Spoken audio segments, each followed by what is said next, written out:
Alexander, the army will divide. Satrapies will revolt. Without your orders, there'll be war. We beg you, tell us who.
Gone now.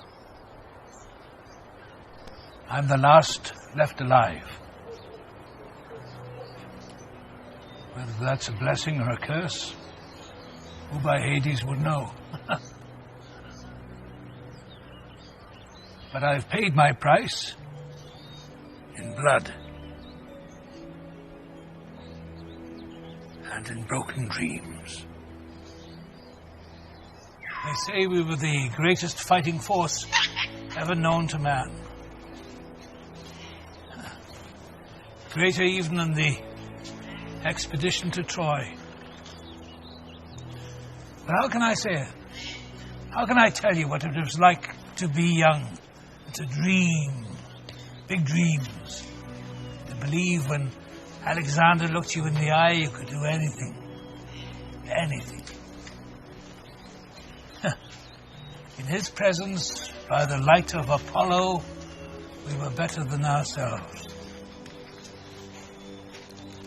Truly, I've known many great men in my life, but only one Colossus.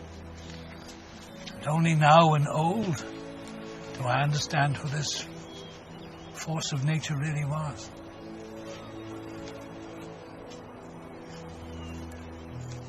Or do I? Did such a man as Alexander exist? Of course not. We idolize him, make him better than he was. Men. All men reach and fall. Reach and fall.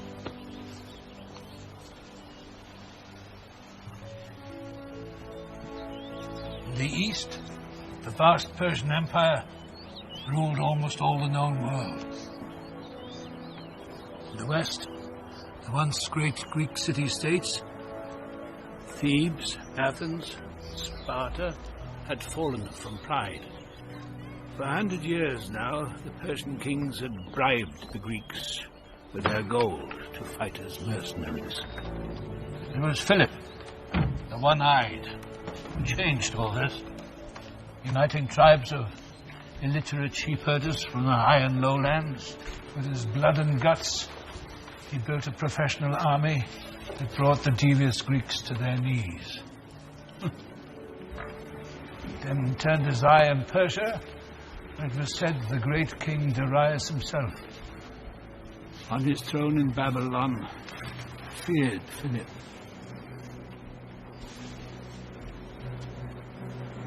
Philip was murdered, much to Persia's delight and half sponsored by their gold. And Alexander, 20, became the new ruler of Macedonia. Announcing revenge for the death of Philip, Alexander liberated all of the cities of Western Asia, south to Egypt, where he was declared Pharaoh of Egypt, worshipped as a god. Finally, he provoked Darius to battle. In the heart of the Persian Empire, near Babylon.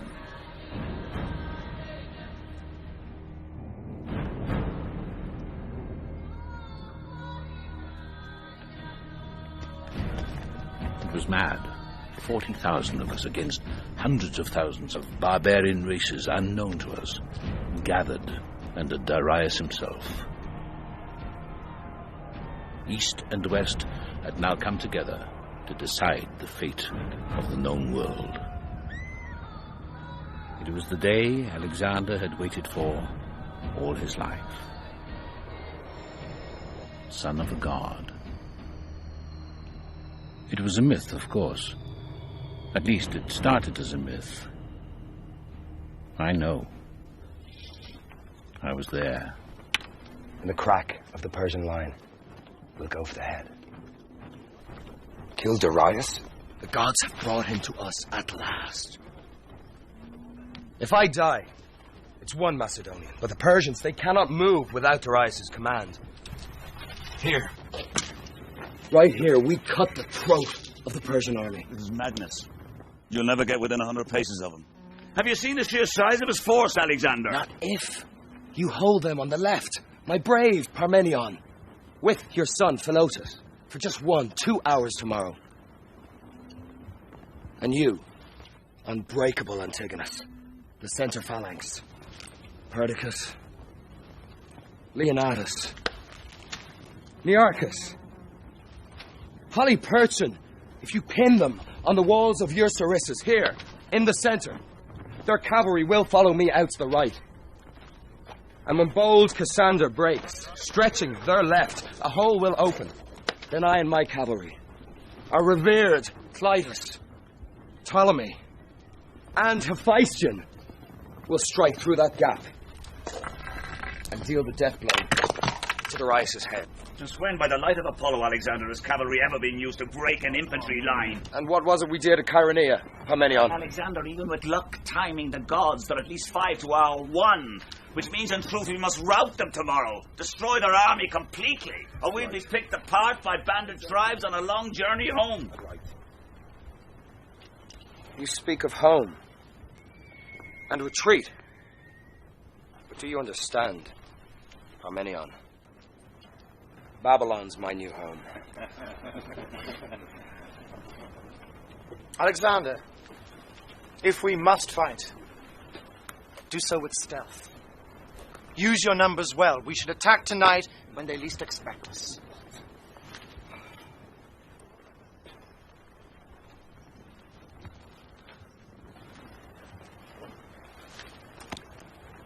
I didn't cross Asia to steal this victory, Cassandra. No. You are too honorable for that. No doubt influenced from sleeping with tales of Troy under your pillow. But your father was no lover of Homer's. The lands west of the Euphrates, Alexander. The hand of his daughter in marriage. Since when has a Greek ever been given such honors? These are not honors, Parmenion. They're bribes, which the Greeks have accepted. Too long. Do you forget, Parmenion, that the man who murdered my father lies across the valley floor? Come, Alexander, we're still not really sure if it was Persian gold behind the assassination. But that is no matter! Your father taught you never to surrender your reason to your passion. I urge you, with all my experience, regroup. Fall back to the coast, raise a larger force. I would, if I were Parmenion. But I am Alexander. And no more than Earth has 2 sons, will Asia bear 2 kings. These are my terms. And if Darius isn't a coward who hides behind his men, then he'll come to me tomorrow. And when he bows down to Greece, Alexander will be merciful.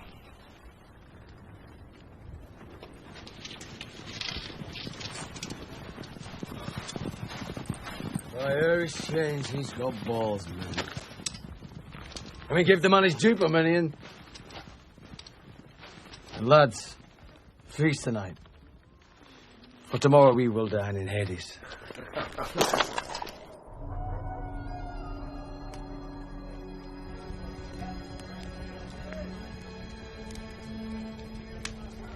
Seen one before. Still alive.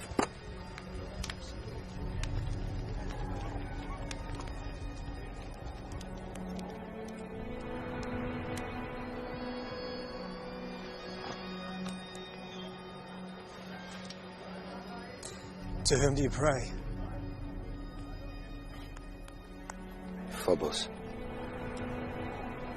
Fear. Bad omen. More so for Darius.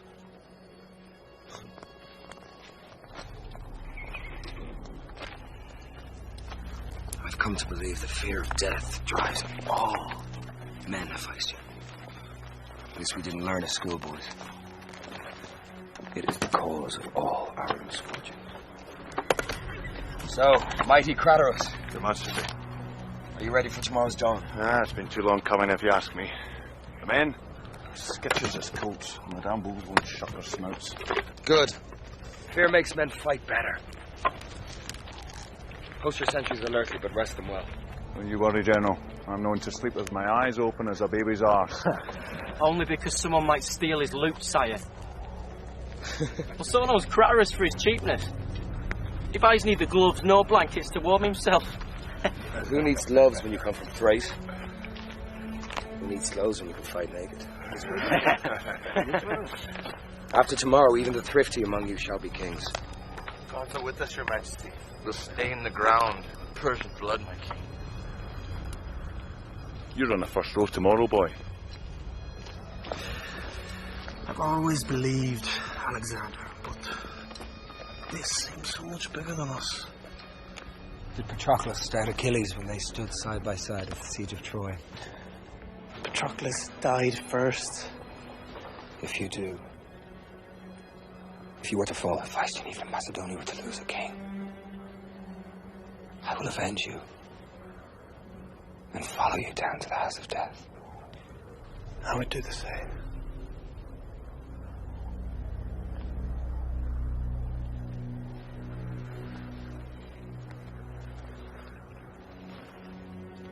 On the eve of battle, it's hardest to be alone.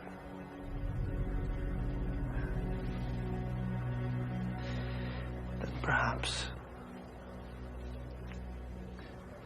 this is farewell, my Alexander. Fear not, I feist you. We are at the beginning.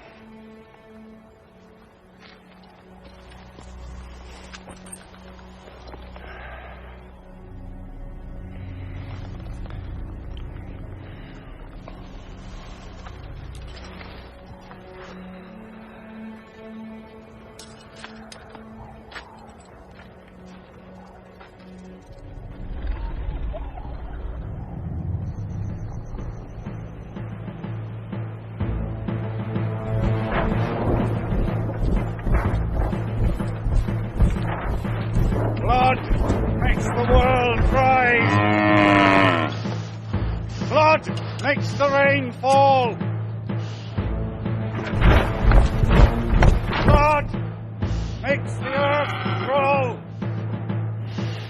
And in blood, all men are born and die. Blood is the food of the gods below.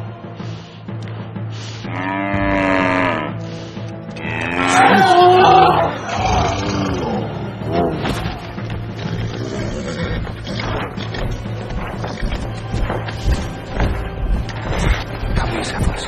Today we ride to our destiny.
Neoptolemus.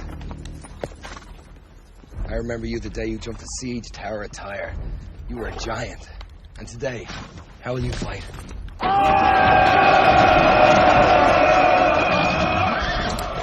Dexapos. By Athene, how far was it you threw your man wrestling at the last Olympic Games? Will you match it with your spear?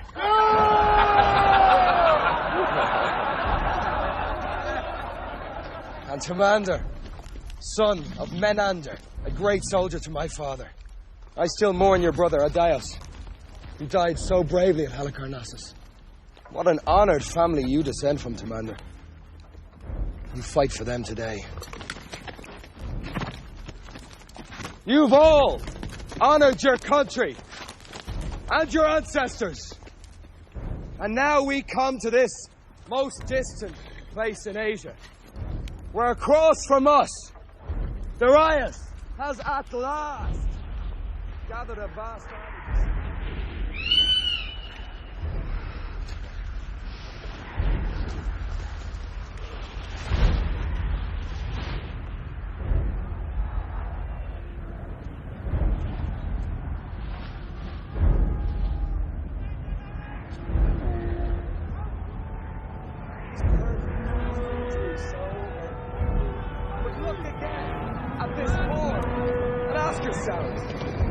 Who is this great king who pays assassins in gold coins to murder my father, our king, in a most despicable and cowardly manner? Who is this great king, Darius, who enslaves his own men to fight? Who is this king but a king of air? These men do not fight for their homes. They fight because this king tells them they must. And when they fight, they will melt away like the air. But we are not here today as slaves. We are here today as Macedonian free men.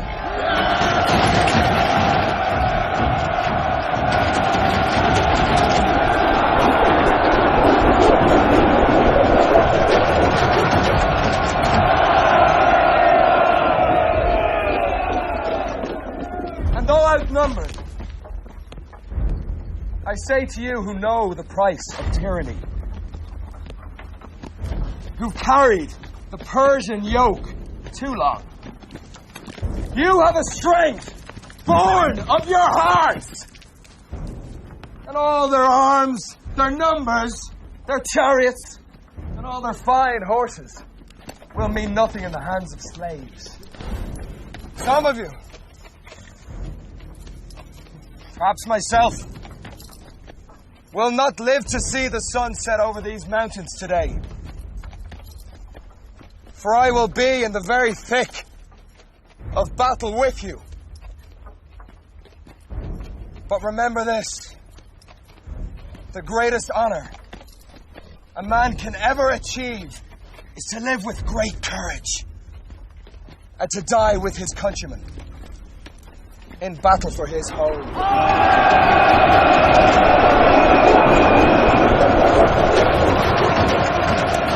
I say to you, what every warrior has known since the beginning of time: conquer your fear, and I promise you, you will conquer death.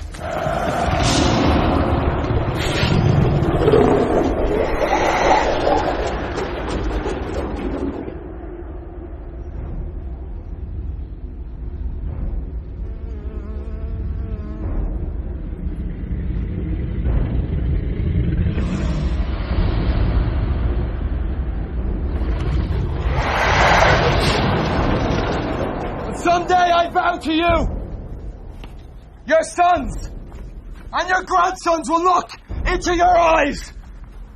And when they ask you why you fought so bravely at Gaugamela, you will answer with all the strength of your great, great hearts. I was here this day at Gaugamela for the freedom and glory of Greece!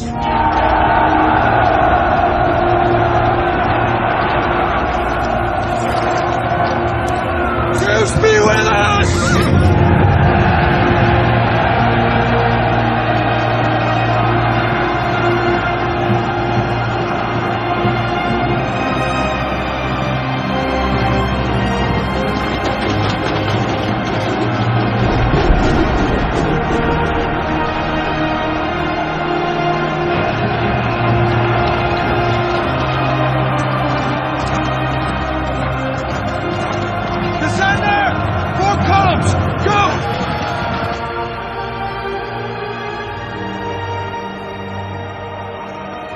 Where does he go? I don't know, Majesty. Envelop him, Bessus.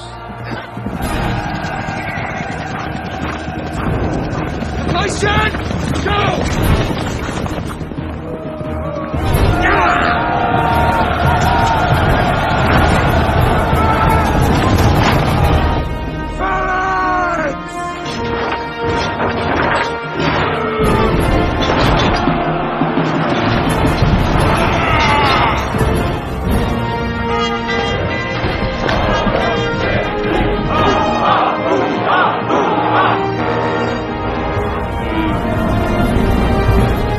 Makes a mistake, Pharnacus. Yes, great king.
Prepare to repel chariots!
Alexander! Yes, go! Forward! Forward!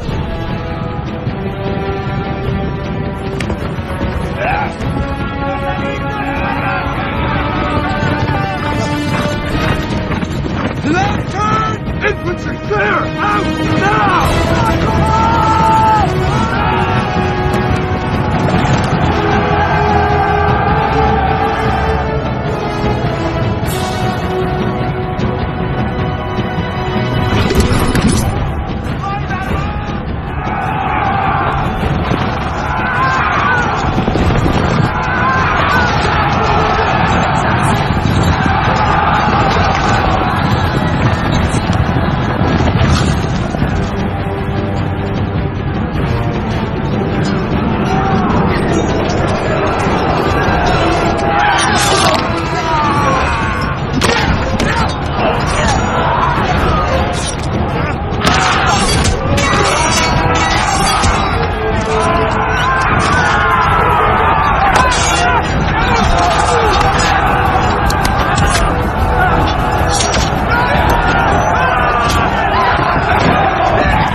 Then survive me and avenge this betrayal.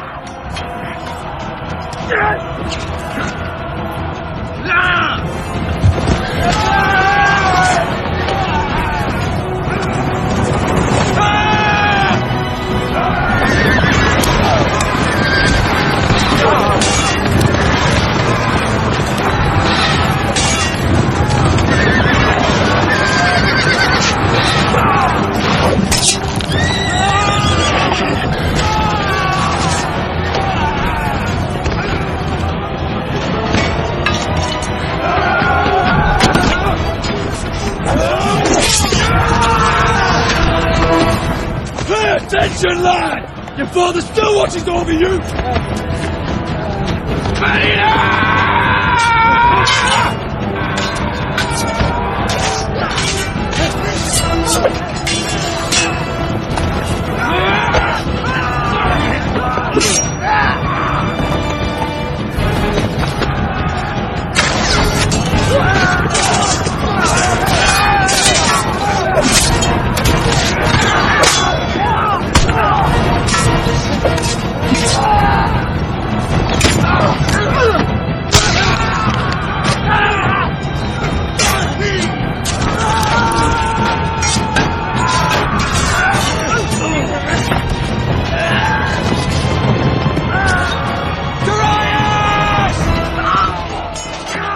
horses!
Sunset!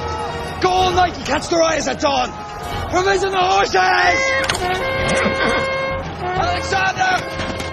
Alexander, my father's lost! They've overrun the flank! They're into the baggage train! Armenians crumbling! Ah!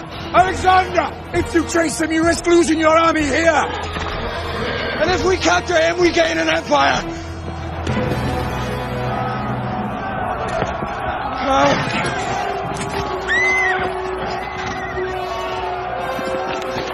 You can run to the ends of the earth, you coward! But you'll never run far enough! Supermanion!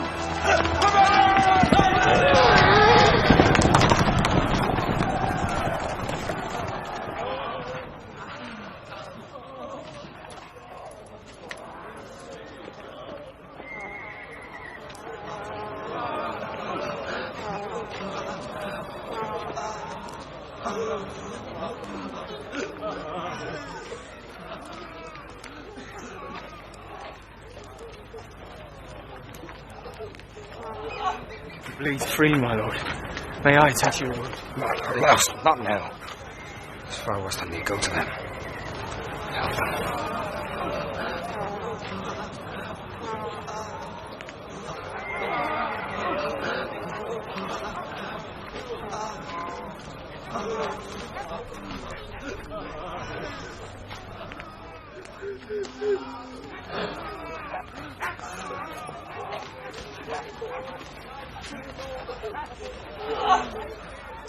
How was this done, soldier? A spear. I got two of the buggers. Majesty. Very brave. What shall I call you? Glaucus, my king. Glaucus. And where's your home? Illyria. Let your body go loose. Think of home now. Be brave again, Glaucus. And you will live on in glory. Alexander.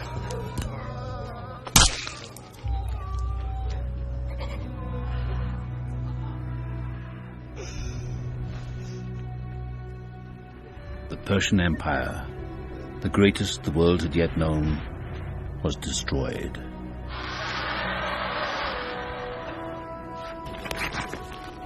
And Alexander, at 25, was now king of all.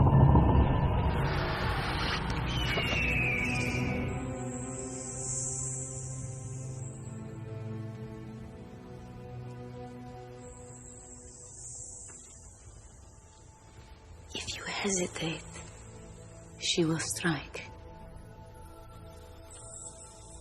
Yes. They are like people. You can love them for years, feed them, nurture them. But still, they can turn on you.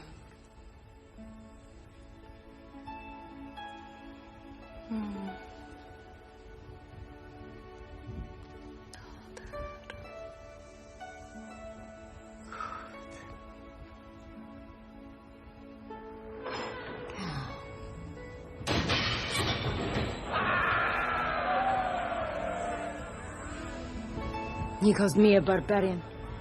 He makes a mockery of Dionysus every night.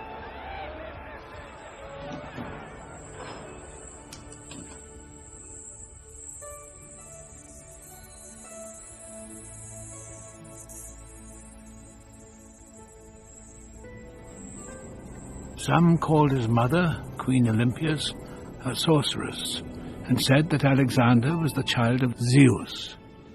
Others, Dionysus. Women are the only ones who know Dionysus.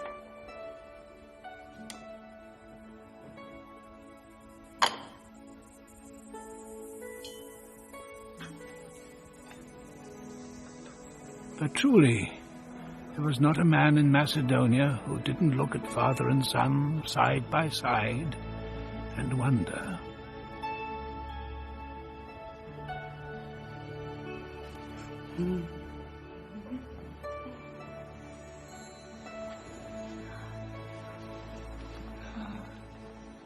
My little Achilles.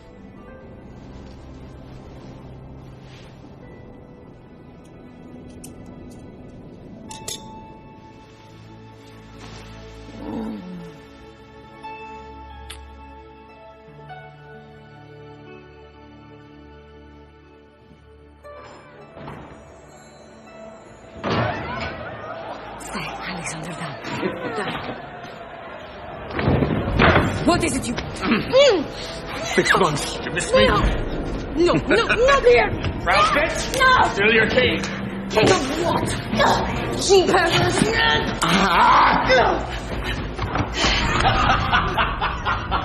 I am of Achilles, royal blood. Blood of Heracles runs in my veins. You are nothing but a drunken whore. Your foul mouth. To the bitch from Hades. God, I curse the very name of you. Do you think people respect you? You think they don't know you're bastards?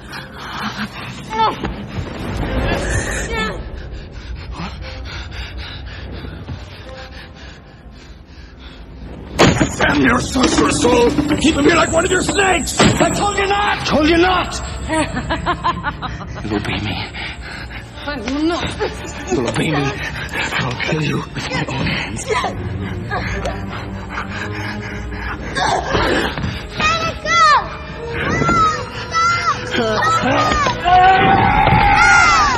Obey me! Your Majesty! No! Let it go! He will never be yours! Never! In my womb I carried my avenger!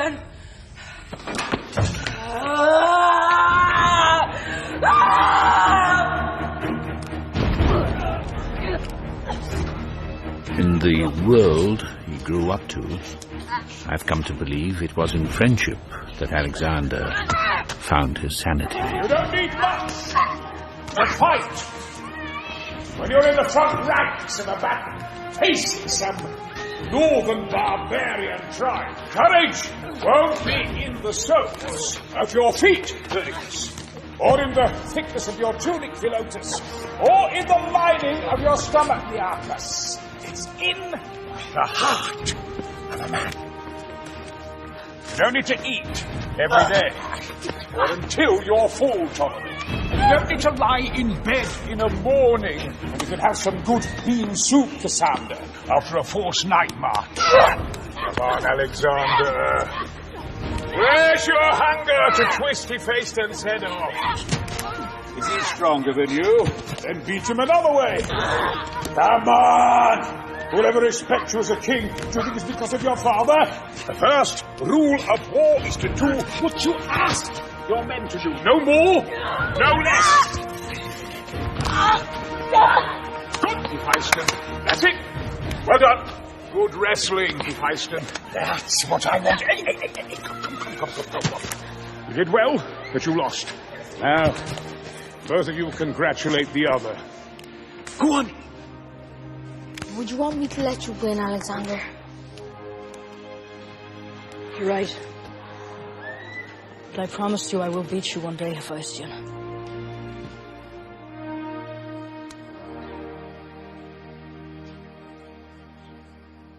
It was said later that Alexander was never defeated, except by Hephaestion's thighs. Although an inferior race, the Persians control at least 4/5 of the known world. From Ethiopia and Egypt in the south, the Caucasus and the 2 inland seas in the north. Philip brought such as Aristotle from Athens to educate our rough people. They rule, and we sit around like frogs. Master? Yes? Master? Yeah, well, out with it, out with it. Why are the Persians so cruel? Oh, come on, That is not the subject for today, Nearchus, but it is true. The Oriental races are known for their barbarity and their slavish devotion to their senses, which are so dull they castrate young boys, such as yourselves, for their sexual pleasure. Yes. Excess in all things is the undoing of men. That is why we Greeks are superior. We practice control of our senses. Moderation. We hope. Then what of Achilles at Troy, Master? Was he not excessive? Achilles simply lacks restraint. He dominates other men so completely that even when he withdraws from battle, crazed with grief over his dead lover, Patroclus, he seriously endangers his own army. He is a deeply selfish man. Then would you say that the love between Achilles and Patroclus is a corrupting one? When men lie together in lust, it is a surrender to the passions and does nothing for the excellence in us. Nor does any other excess, Cassandra. Jealousy among them. But when men lie together and knowledge and virtue are passed between them, that is pure and excellent. When they compete to bring out the good, the best in each other, this is the love between men that can build the city-state and lift us from our frog pond. But can a man love a woman equally, Master? A woman? Of course not. A woman is a slave to her passion. Hephaestion. Oh, naturally, there are exceptions, and we must honor them. Such as Pallas Athena, goddess of wisdom and war. But never forget, she is sprung not from the loins of Zeus, but from his mind. Now, you think on all this, my young frogs, for in you resides the future of Greek civilization. To strive for honor is the highest purpose of all. To rule over our baser emotions. To follow reason, the divine part in each of you. Yes, to love excellence is truly to love the gods.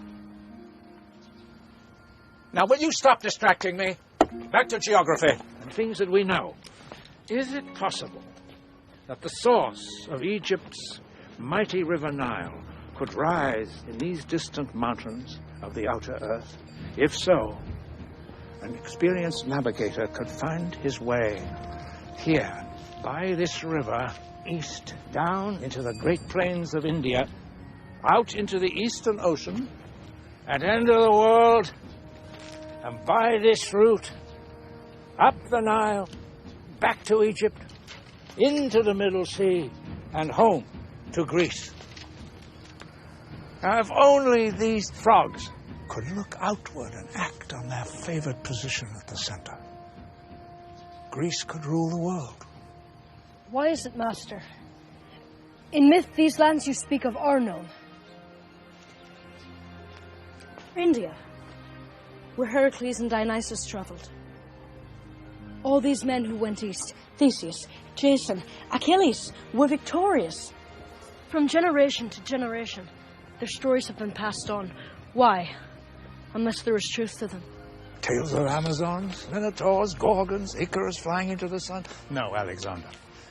Only common people believe these tales, as they believe most anything. We are here precisely to educate ourselves against such foolish passions. But if we are superior to the Persians, as you say, why do we not rule them? It has always been our Greek dream to go east. My father long wants it. The East has a way of swallowing men and their dreams. But still, to think it's these myths that lead us forward to the greatest glory. Why is it wrong to act on them? I can only warn you, not teach you. Beware of what you dream for. The gods have a way of punishing such pride.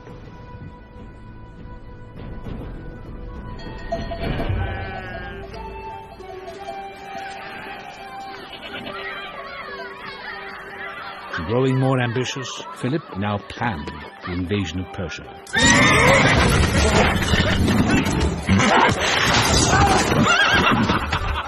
Is that the best you can do, Clyde?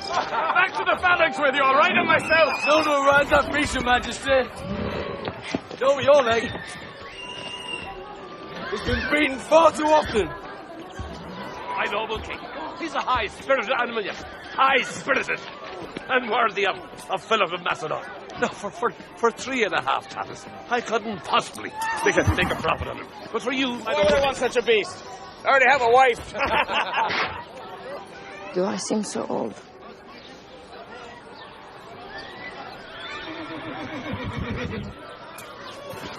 Move down.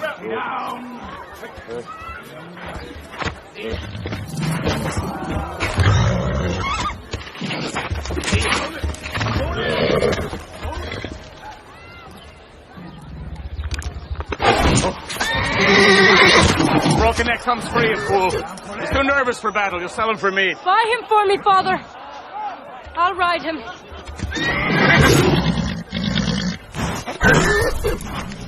And if you don't? I'll pay for him myself. With what? Your singing voice. I'll pay you. I tell you, the horse can't be ridden, lad. His mind is broken. It can be ridden. By me. If you can rule that horse, I'll make him yours. At half the price. That horse will kill him, Philip. He'll break a boy in two. Really? Perhaps you'll make a musician out of him yet.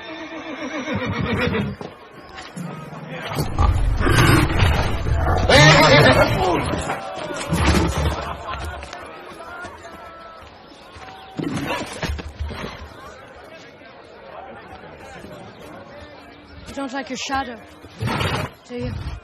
It's like a dark spirit coming up to get you. You see?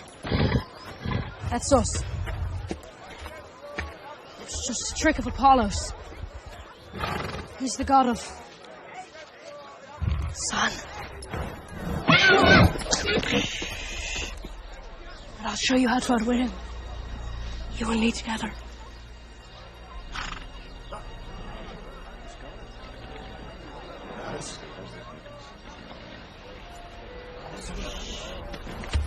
The boy doesn't have the craft, Philip. He could hurt himself. We'll have to figure that out for himself. It's time. Good idea. Indeed, there are times, Philip, I wonder if he is your blood. I only worry that. What was that, Atlas? Nothing. I was just noticing how the people like seeing you and Eurydice together. You go, boy. You ride that horse, and by Zeus, I say, you can rule the world.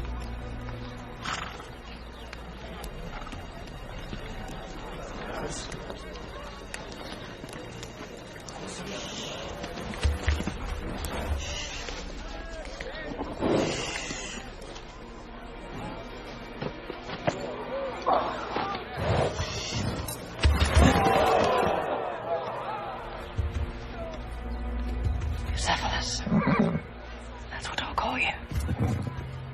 Strong and stubborn. Eusebius and Alexander. Come now. Let's ride together.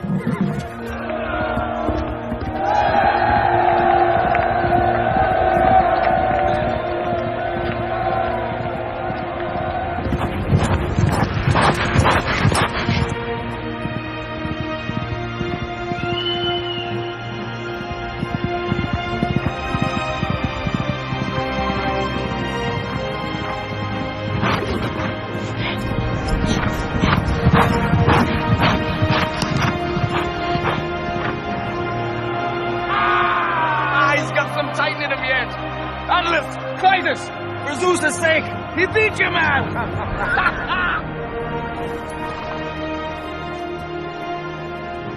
Now, Eusebius, Show them.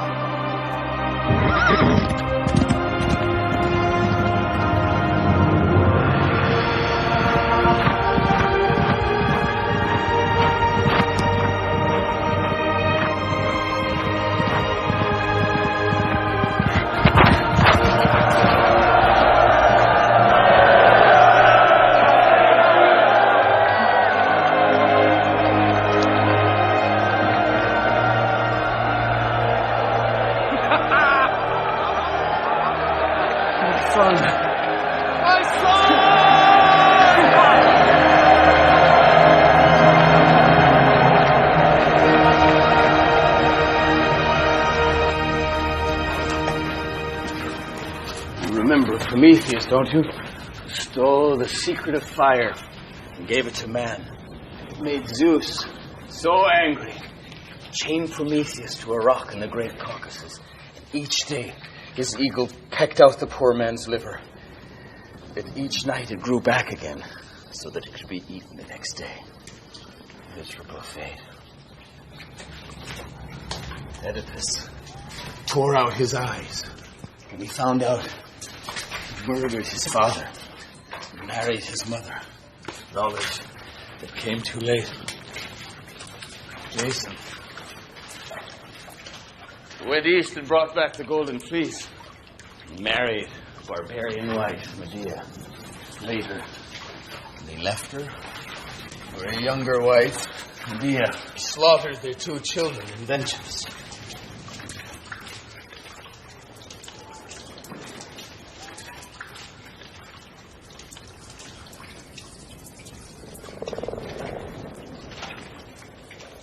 Mother would never hurt me.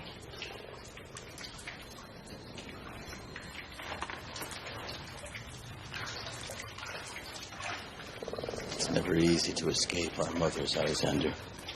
All your life, beware of women. They're far more dangerous than men.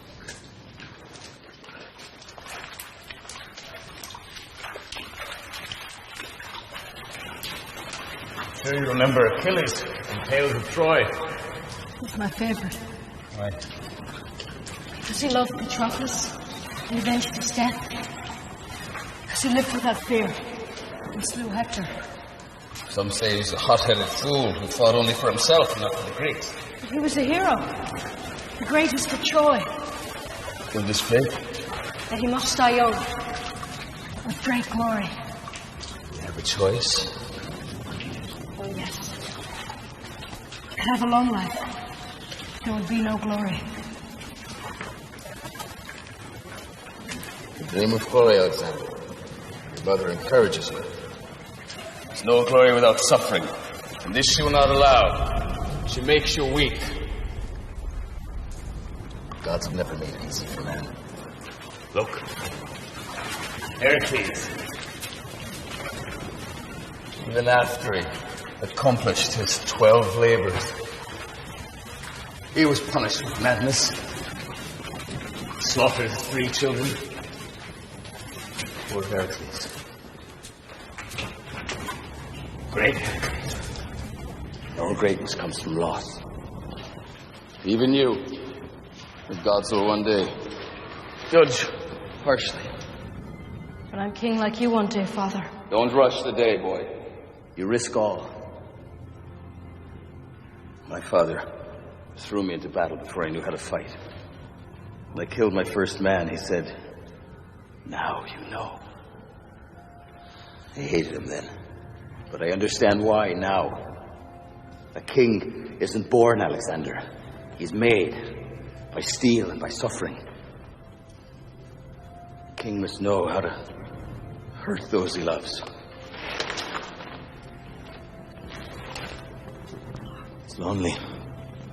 Ask Heracles. Ask any of them. Fate is cruel. No man or woman could be too powerful or too beautiful without disaster befalling. They laugh when you rise too high and crush everything you built with a whim. What glory they give in the end, they take away. They make of us slaves.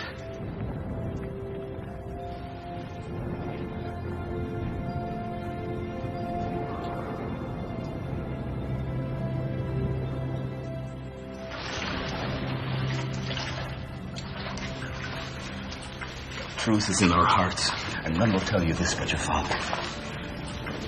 Men hate the gods. The only reason we worship any of them is because we fear worse. What's worse? The Titans. They were able to be set free. Be a darkness such as we've never seen. Could they ever come back? Didn't Zeus imprison the Titans forever under Mount Olympus? It's said that when Zeus burned them to dust with his lightning bolt, he took the Titans' ashes and in cold revenge mixed it with those of mortal men. Why?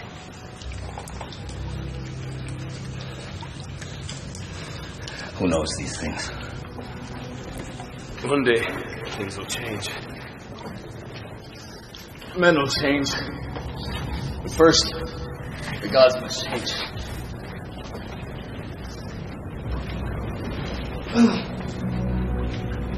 But all this you'll forget, Alexander. Why we call them myths. We can't bear to remember them.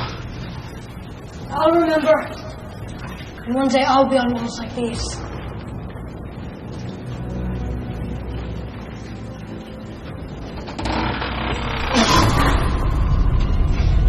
Alexander once said to me, "We are most alone when we are with the myths."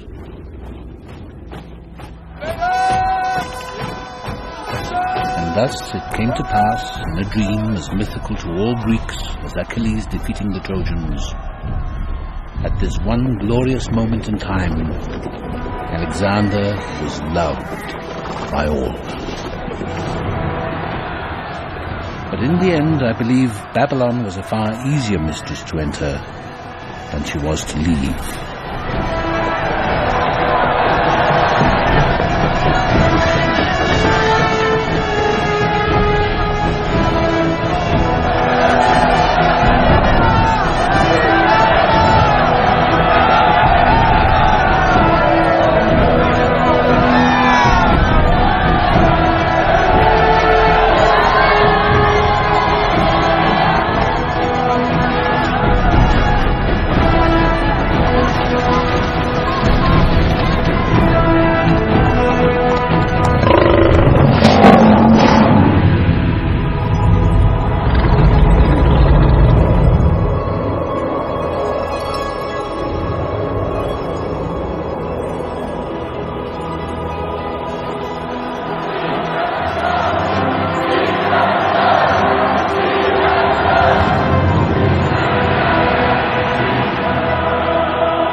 Aristotle may have called them barbarians, but he never saw Babylon. We've only dreamed. We have enough gold here to support another 3 generations of Macedonian armies. Macedonia would soon corrupt, Cassander. Wealth in great quantities brings the crows. Not for the men who fought, I trust. We'll pay them well, Antigone, but not as mercenaries for future services. Now you sound like Philip. Philip never saw Babylon. No, he didn't, if I sin.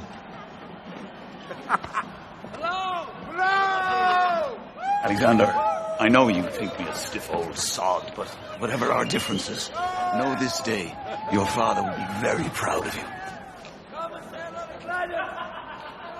Thank you, Parmenia. I ask you to forgive me my own anger, my pride. They too blind me.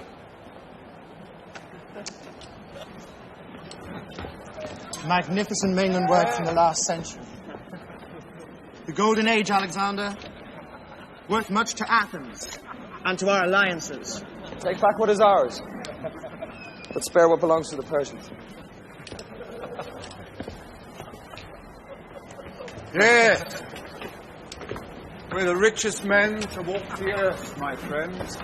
Not if we keep giving it all away. The grandsons of goat herders, we now rule 2 million square miles. But None of you fear that this great fortune may drive us all to destruction. You overvalue us. For as long as Darius breathes, he's the legitimate king of Asia, and I, but the king of air. But he has no power, Alexander. He's lost in the mountains with no arm. As long as he's lost, Philotas, he can be believed in. Only when he's found will it be decided.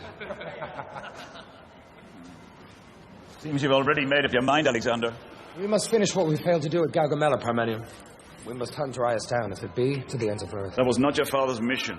And I am not my father. Come on. Have you so quickly forgotten? Fortune favors the bold. No wonder Darius fled when he had this to come back to. One for every night of the year.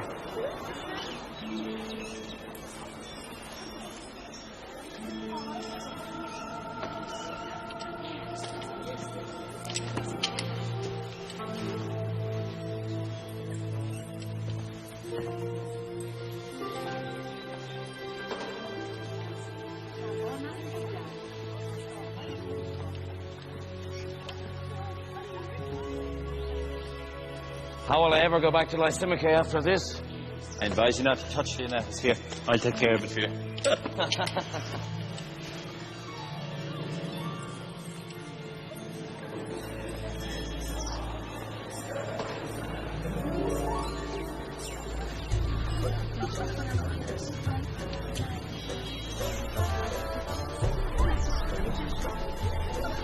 Aristotle was perhaps present. Do these images fool us with their beauty and degrade our souls?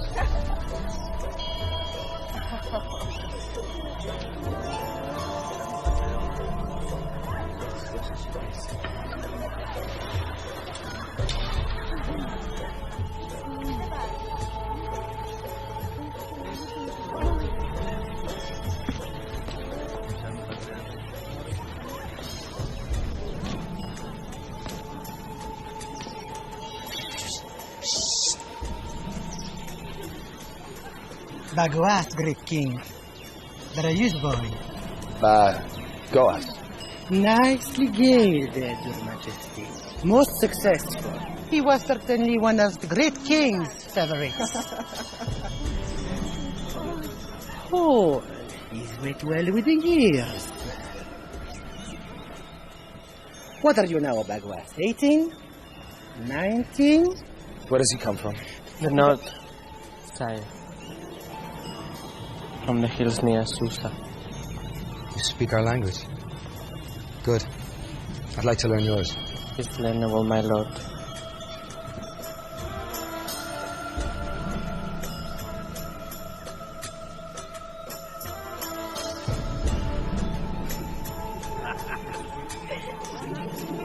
So tell me, Bagoas, do my eyes betray me? Or do you wish to be set free? To go back to your homeland?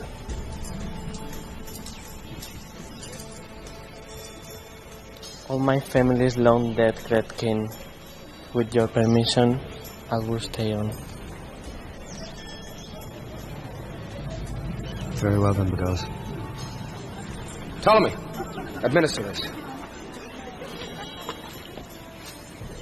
And that's the same of every person in the harem, woman and eunuch. Whoever wishes to be sent home to their families, let them. What? Hear that, boys? No! Set that free!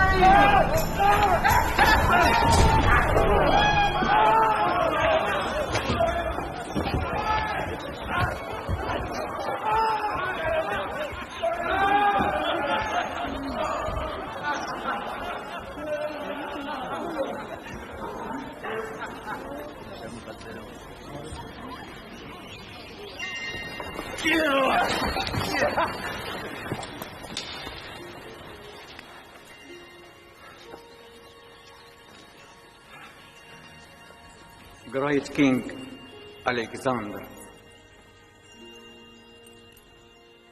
The Princess of the Thousand Roses, and eldest daughter of the formerly great King Darius. Statira. Noble Alexander.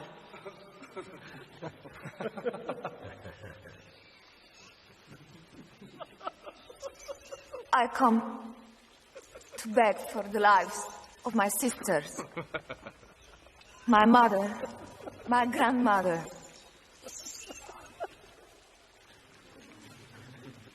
You are not wrong, Princess Satira.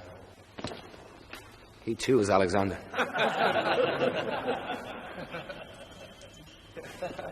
Yes. I plead for my family's lives. Sell me as a slave, great king. But Look please, now. do not... In my eyes.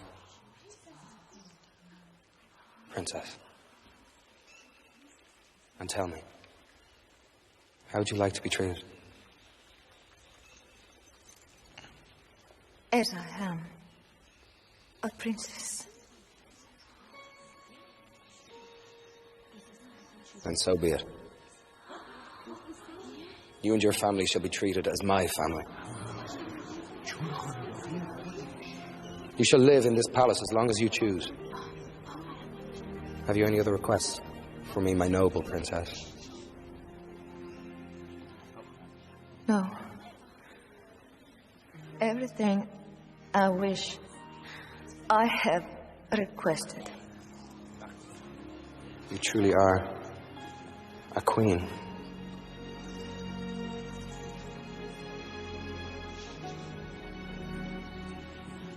Yes, she would be a perfect match for you.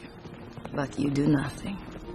3 months you have been in Babylon, and leave me and Bella at the mercy of your enemies, of which you have many. Antipater, accustomed now to the power that you have given him, I must watch him grow stronger.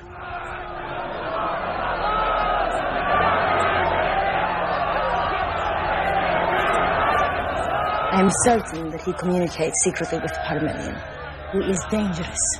But beware most of all of those closest to you.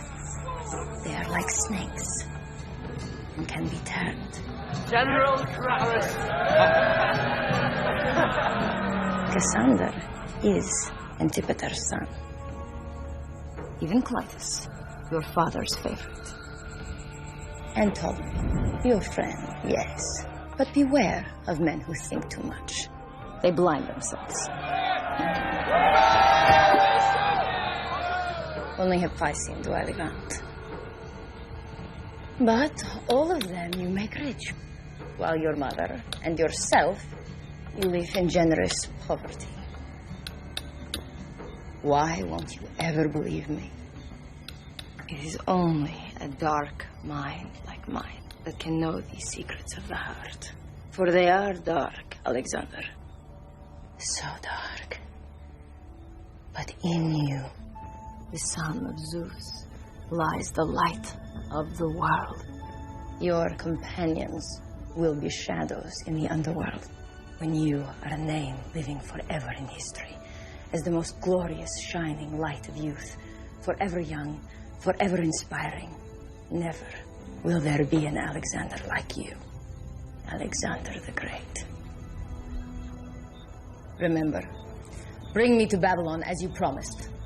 I can only help you, for they know if they harm you, they will face my wrath as Queen of Babylon. It's a high ransom she charges for 9 months lodging in the womb.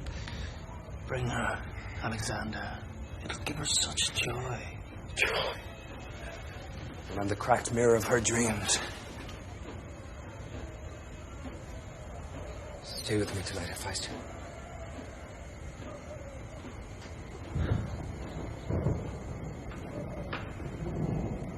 I'll take my own bath.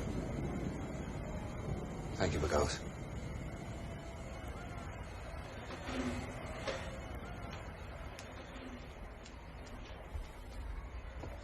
What bothers you? I see in her everything I fear. Yet I have no idea what it is. This fear.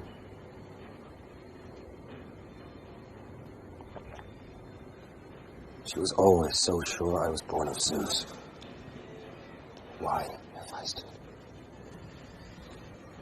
I think there are things beyond our imagining. Like the lightning, tales of strange conceptions.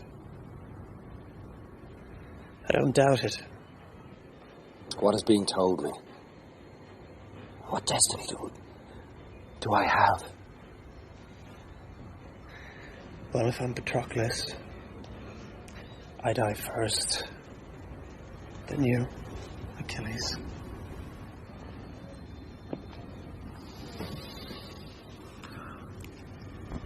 The generals are upset. They question your obsession with Darius. They say it was never meant for you to be king of Asia. Naturally. They want only to return to their homes rich with gold. But I've seen the future, Hephaestion. I've seen it now 1,000 times, on 1,000 faces. These people need change. Aristotle was wrong about them. How so? Look at those we've conquered. They leave their dead unburied. They smash their enemies' skulls and drink them as dust. They made in public. What can they think, or sing, or write when none can read?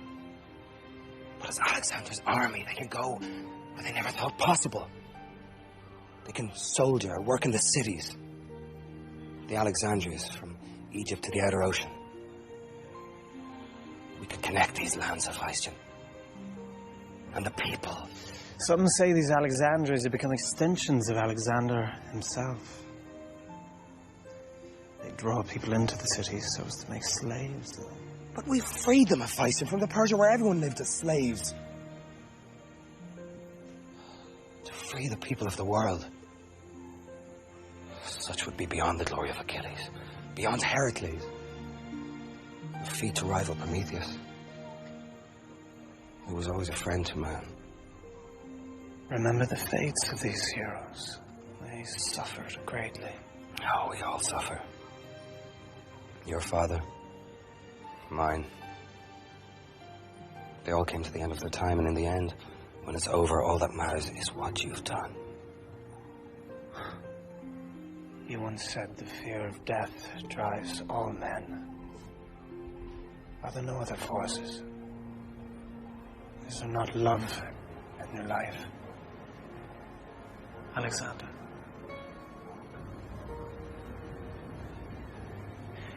What would you do if you ever reached the end of the world? I'd turn back and conquer its opposite.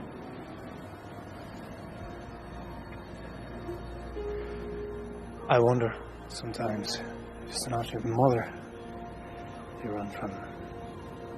So many years, so many miles between you. What is it you fear? Who knows these things? When I was a child, my mother thought me divine, my father weak. Which am I, Hephaestion? Weak or divine? All I know is I trust only you in this world. I've missed you. I need you. It is you I love, Hephaestion. No other.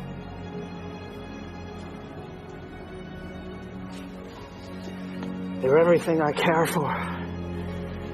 And by the sweet breath of Aphrodite, I'm so jealous of losing you to this world you want so badly. You'll never lose me, Hephaestion. I'll be with you, always. Till the end.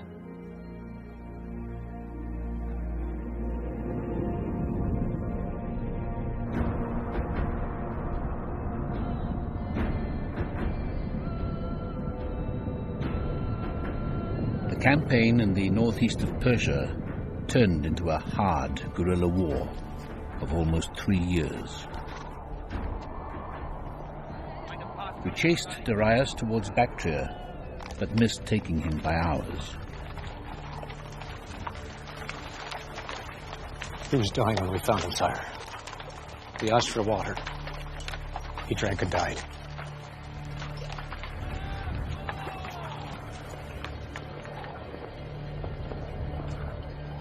The great king Darius had been betrayed by his own commanders.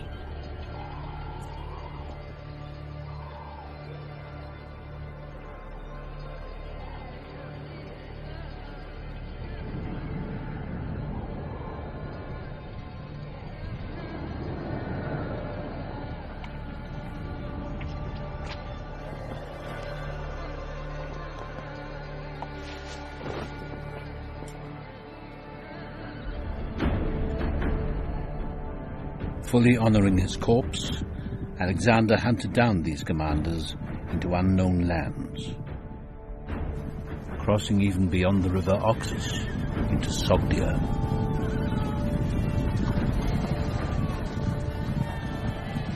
We fought them as far as the unknown steppes of Scythia, where only legendary heroes had once trod. The surveyors told us we were now on the borders of where Europe and Asia meet. In fact, we were totally lost. Here, Alexander founded his 10th Alexandria and settled it with veterans, their women, and any who would dare the frontier life. Unable to accept defeat in any form, Alexander persisted in breaking every tribe that resisted, until the day he received the head of his last enemy in surrender. For Alexander, there could be no pretender to the throne of Asia, which now included all of Sogdia and Bactria. It was here that he made one of his most mysterious decisions. 10 years after his mother's insistence he marry a Macedonian, that through our union, Greek and barbarian may be reconciled in peace. the most powerful man in the world took a girl of no political significance.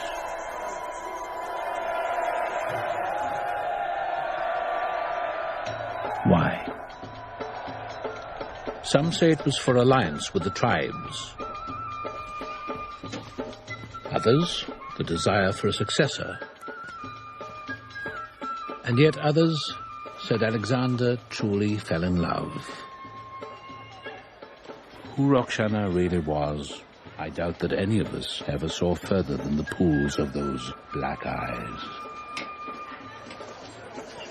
On this glorious occasion, I toast this great army that has given so much. And in honor of them, those of you who set out with us 7 long years ago, I pronounce all your debts paid forthwith from the royal treasury.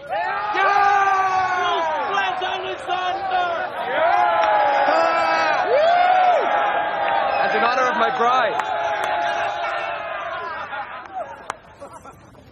my beautiful bride, we recognize the many women who shared the long, hard road with us and grant them dowries befitting a proper marriage.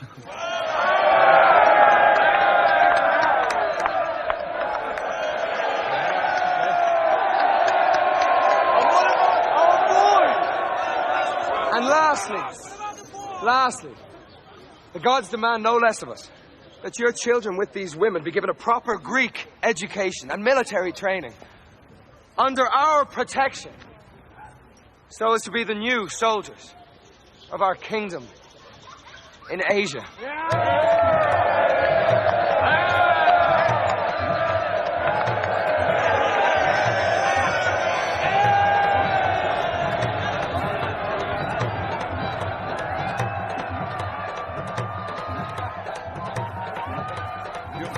Turning in his grave, Alexander. After all this time, a hill chief's daughter. Not tonight, Parmenion. And you call this tribal wedding legitimate? Do you forget, Parmenion, my father took a barbarian as his queen? Yes, well, few would call it a profoundly happy marriage. But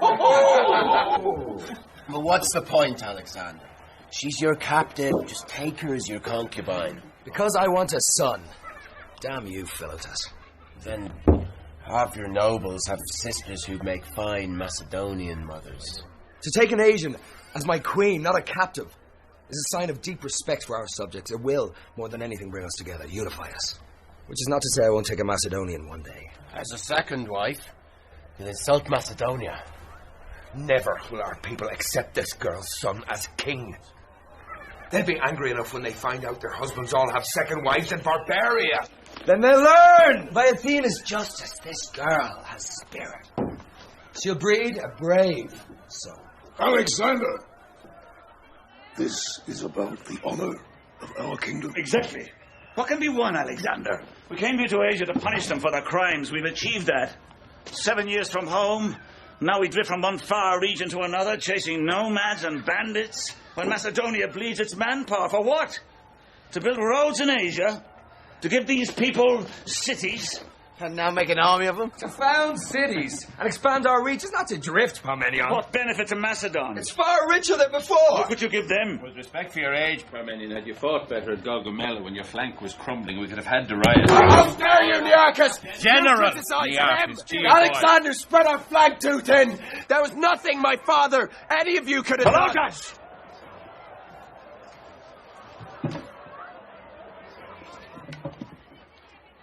Alexander, I've known you since you were born. I supported you at your father's death. At the very least, for Zeus' sake. And in respect to the council that chose you king, give us a Macedonian heir. A Macedonian heir.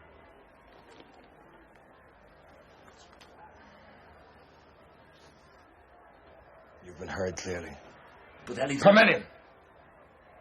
And after the wedding, you'll take 2 brigades back to Babylon, where I look to you, and Antipater in Greece, to maintain our empire and supply this expedition. I'll win to the north with my advance army at Maracans. Then I pray to Apollo you'll soon realize how far you've turned from your father's path. Ah, damn you, Parmenion, by the gods and your Apollo! What was in my father's guts?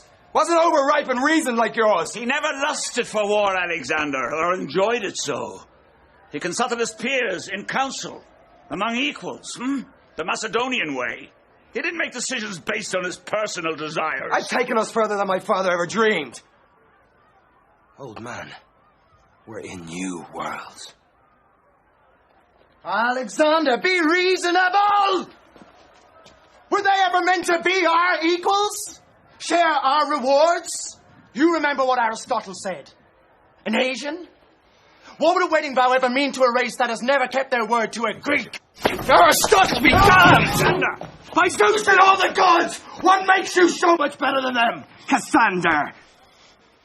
Better than you really are. In you and those like you is this. Alexander. What disturbs me most is not your lack of respect for my judgment.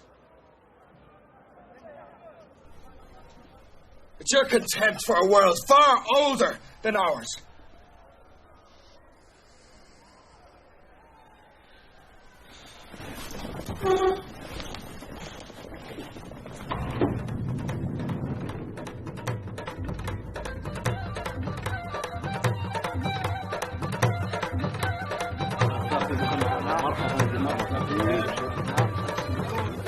بركة خليوا عليكم بركة يلا سيروا Arra. Achtem ta. If I ever kneel down like that to any man, think I'll risk to kill me. Have another drink, Clytus. Should you be bound to a king? You look weak when you not accept these honors. I understand, my dear father, but it's against Greek ways. Greek ways are weak. He still thinks you got the better of him in this bargain? My daughter, Roxana, she shall make you a good wife. She shall kill for you.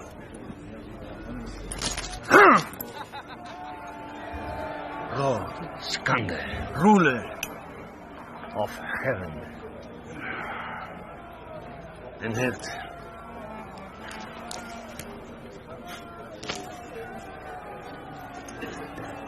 In honor of this great alliance, I, Oxyartes, offer you these great gifts. Alexander, I would like the honor of toasting you for my people.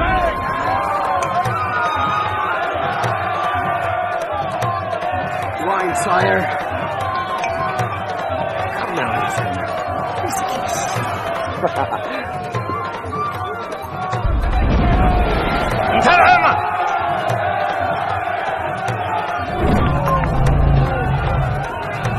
Amtallah! We shall fight for you, Alexander. We shall be bloody. Who's the bear? Parmenion. You've been in complete control of your supply lines. His pessimism is infectious. But he'll stay loyal. As long as his son remains with us. Alexander!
eyes tell me she cares for you, Alexander. Perhaps too much. In the ways of my country, those who love too much lose everything. Those who love with irony last.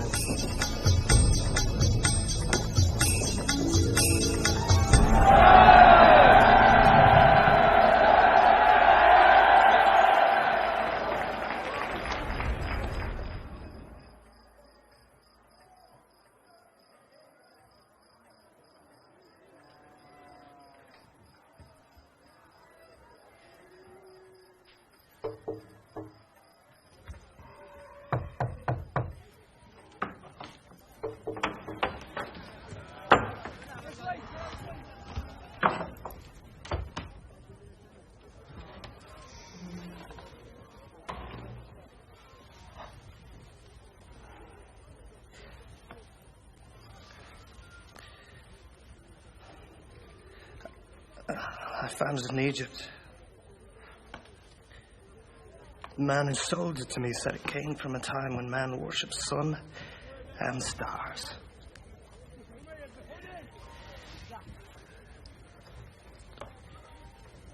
I'll always think of you as the sun, Alexander, and I pray your dream will shine on all men.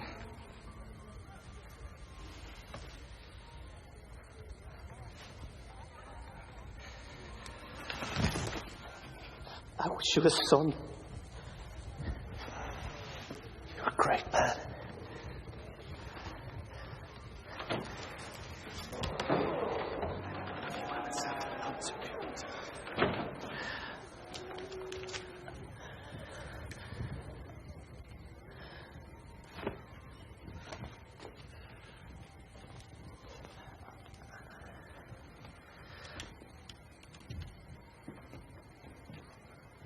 You love him.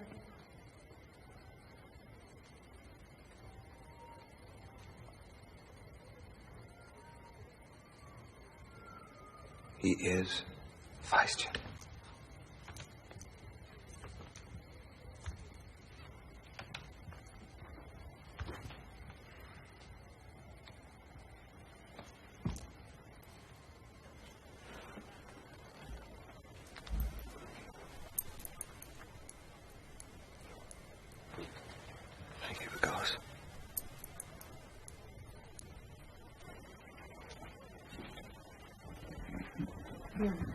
Boy. There are many different ways to love, Roxana. Come.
Have no fear.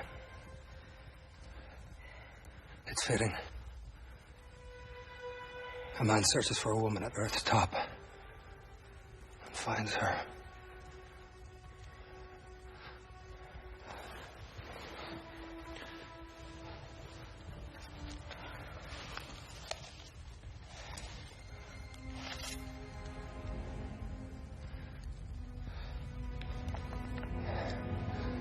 The myth becomes real.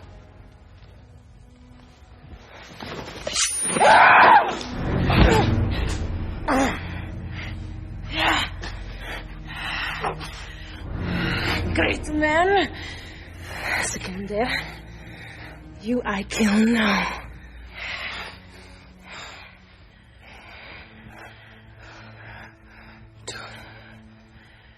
End it. I would do that. I would do the same. I'll die a fool for this. Love.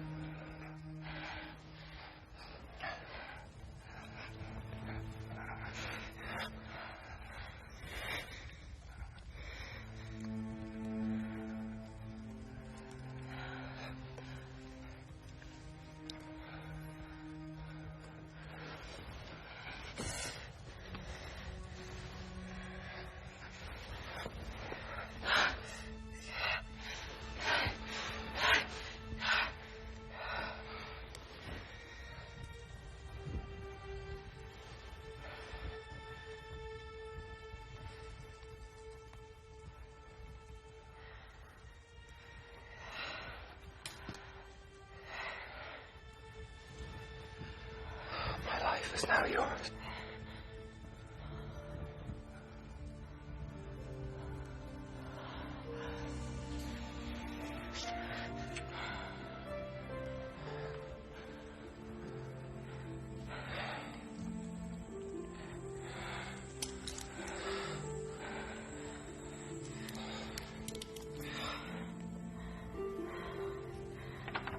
You will have my son.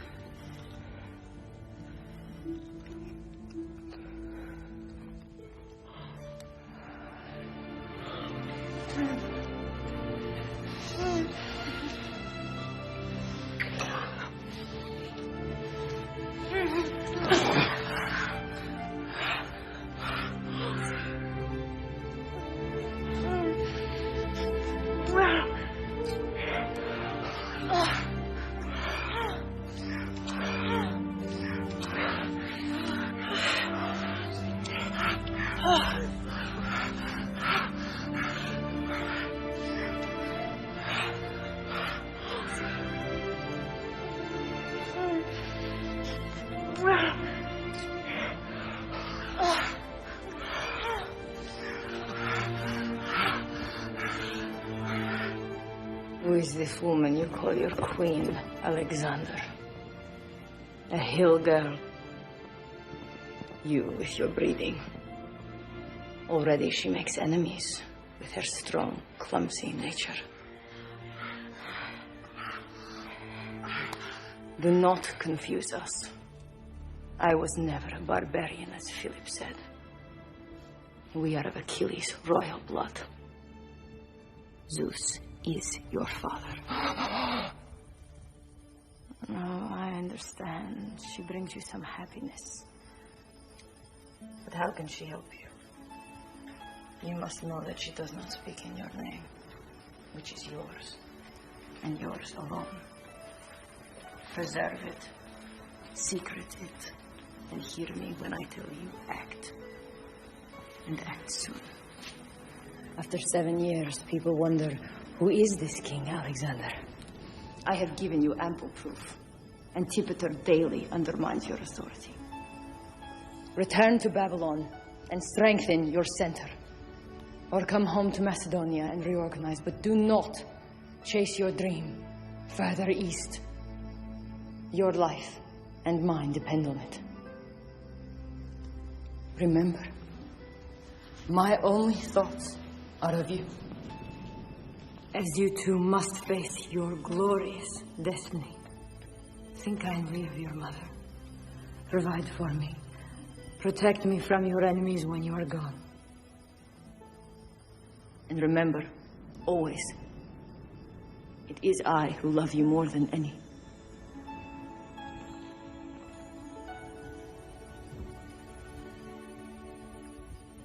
If only you were not a pale reflection of my mother's heart.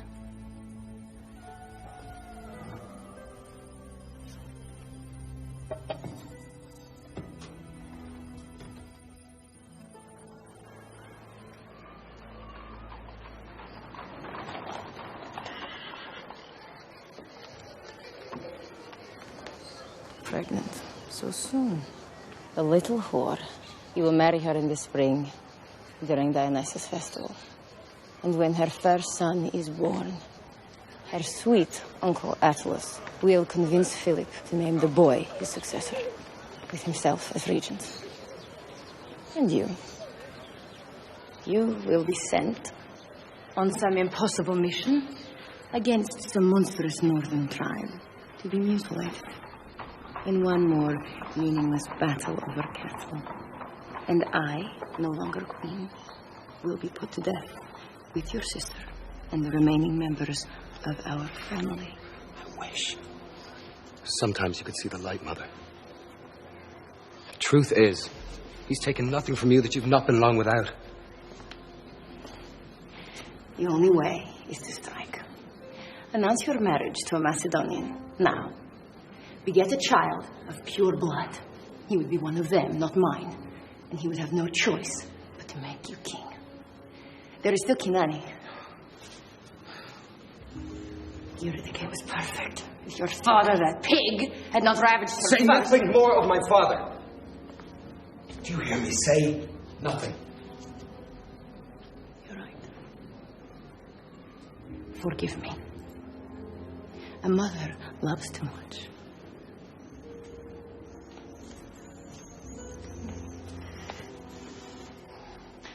Who shall I sing to sleep at night anymore?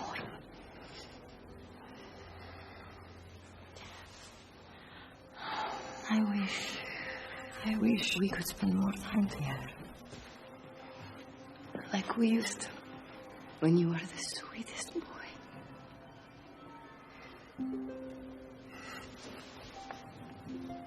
There's never been time, Mother. Since I was a child, I've been groomed to be ever the best. Oh, my poor child. And like Achilles, cursed by your greatness.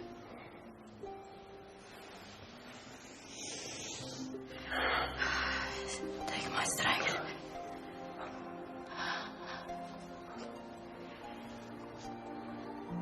You must never confuse your feelings with your duties, Alexander. King must make public gestures for the common people. I know, but you will be 19 this summer, and the girls already say you don't like them. You like fighting more. I understand. It's natural for a young man. But if you go to Asia without leaving your successor, you risk all. Faistin loves me as I am, not who. Loves. Loves. In the name of Dionysus. Understand how Philip thinks. For your own sake. Your life hangs in the balance. I know these things, Alexander. You are nothing to him. His spies are inside your closest circle to ensure that you don't plot against him. And still, you sleep. You will not live out this year unless you act. Stop! I'm his only worthy son. You crazed woman. He'd never hurt me. Even if Eurydice had a boy, he'd be 20 before he'd let him rule.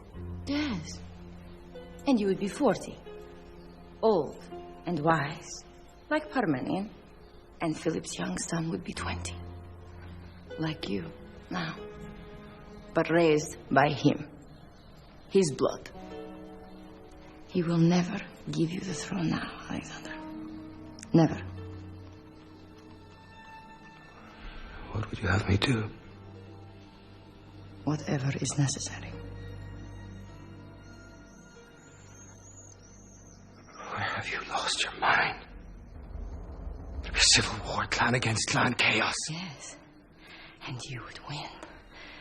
Because the young ones love you like a god. I forbid you to ever talk to me like that! Such a man would be forever chased by the Furies! What have you to fear from the Furies? for killing an impostor to the throne before he murders you and your mother. Why won't you ever believe me? Philip did not want you. You had a condition of the breathing, and he wanted to leave you in the mountains for the birds to peck out your eyes. What you don't know, my poor child. Lanike knows nothing of this. Lanike. I was there. Lanike was not. No, Alexander.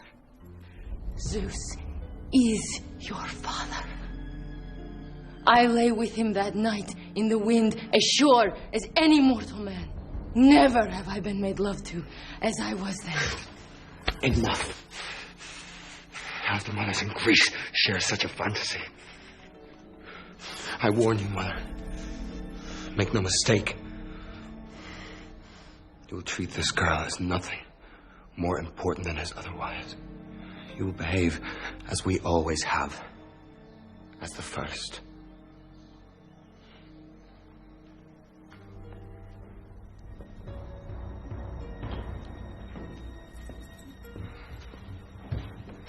I wonder, did you ever love him? What? I never stopped.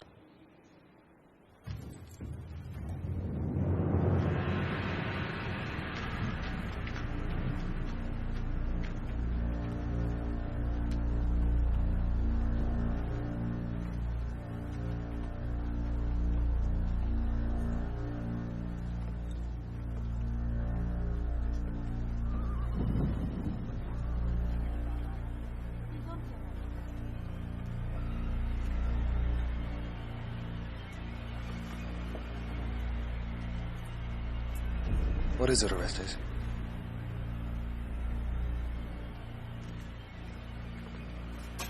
Beg your forgiveness, my king. Cannot be part of this. What's this? Tell me. Say it! Arvelaus.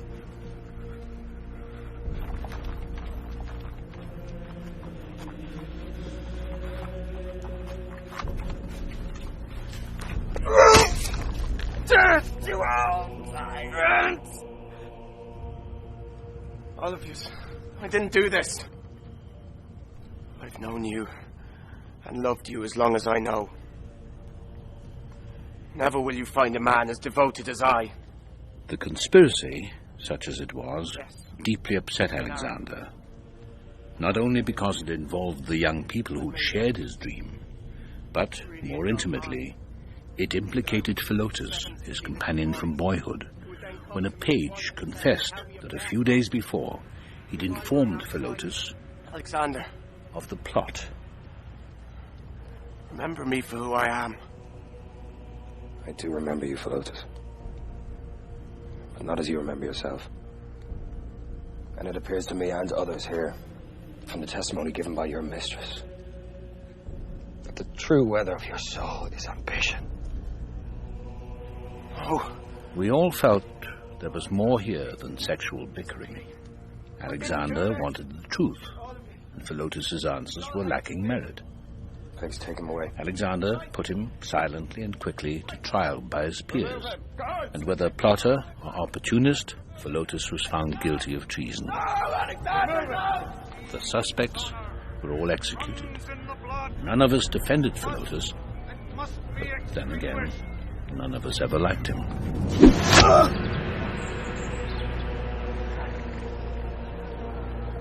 And of course his power was carved up by the rest of us. Before he died, we tortured him to find out what his father Parmenion knew. But this we never learned. What to do with Parmenion and his 20,000 troops guarding our supply lines was a far more delicate matter. Was he innocent in this? Or had he decided to act before age further withered his power? The men will follow their king. Alexander won't be there. Necessity required Alexander to act, and He sealed the camp within the hour of the first accusations against Philotas. Then go, Antigonus, and fight us. And go quickly. 3 days' hard riding sent Antigonus and Clytus to Parmenion, the general most loyal to Philip.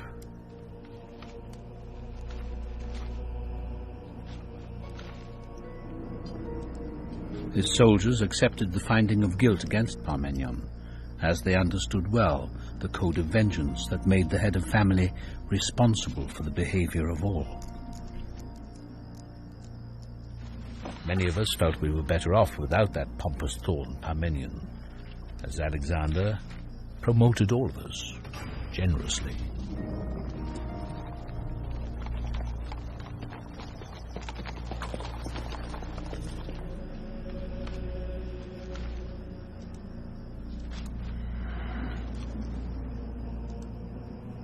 If we issue the gold bullion in the name of Alexander, there'll be initial resistance. Best to have it in gold bullion. Titus! You know how Antigonus! Parmenion.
Come, Alexander.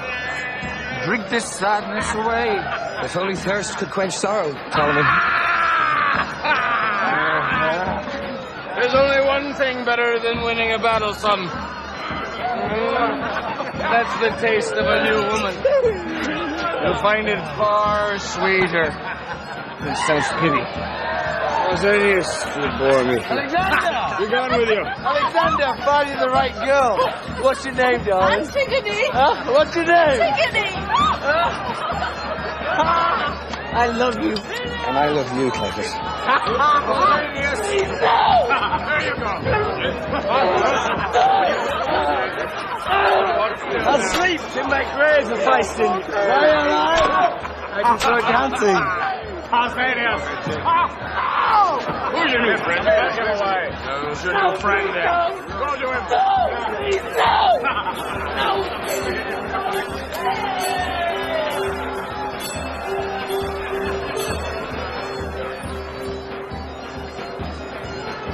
A toast! A toast! I drink to our Greek friends and to our new union, Macedonia and Greece, equals in greatness. And to Philip our king, without whom this union could not be possible. Come, Atlas, leave some damn air in the hall. And last, I drink to the king's marriage to my niece, Eurydice, a Macedonian queen we can be proud of. To Philip and Eurydice, and to their legitimate sons. To Philip. What am I? You son of a dog. Come then.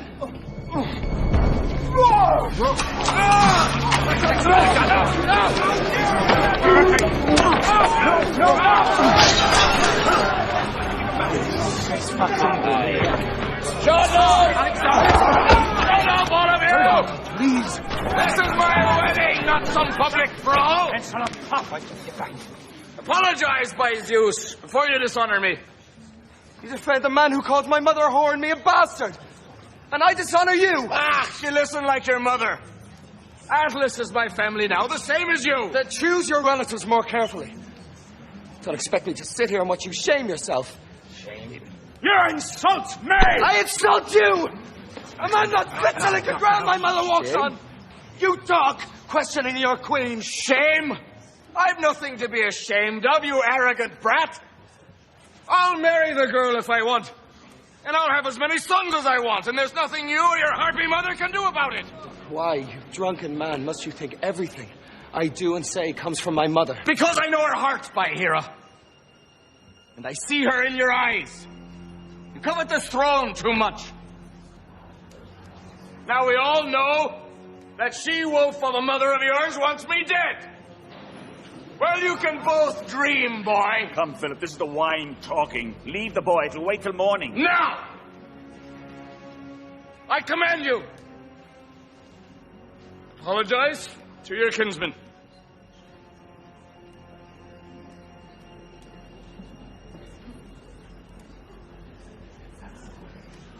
Apologize. No kinsman to me.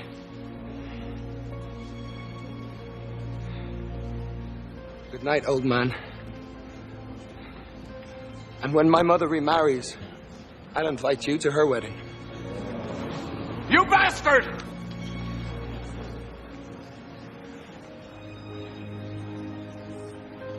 You'll obey me. Come here.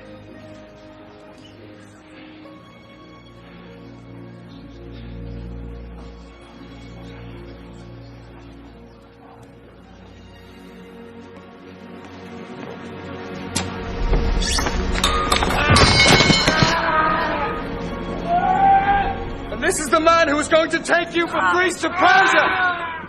He can't even make it from one couch to the next. Get out of my palace! You're exiles, you bastard! Banished from the land, you're not welcome here! You're no son of mine!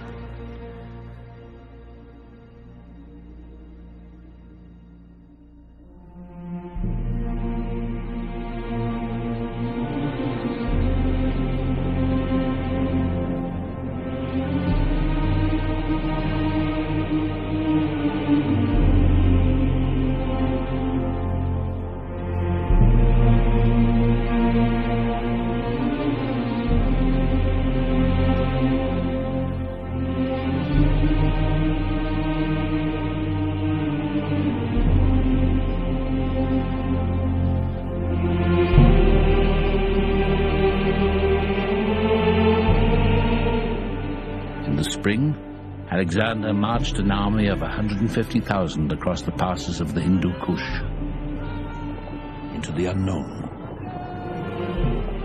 In his dream, it was the promised route to the end of the world. We were now a mobile empire, stretching back thousands of miles to Greece. Cooks and architects, doctors, surveyors, moneylenders and wives, children, lovers, whores, and slaves, that anonymous, bent working spine of this new beast, ravaged or expanded, for better or worse. No occupied territory remained the same again. Although devoted to Roxana, Alexander's visits to her tent diminished as a year, then 2, went by without a successor, wounding Alexander's great pride. The surveyors are saying that Zeus chained Prometheus up there, in one of those caves.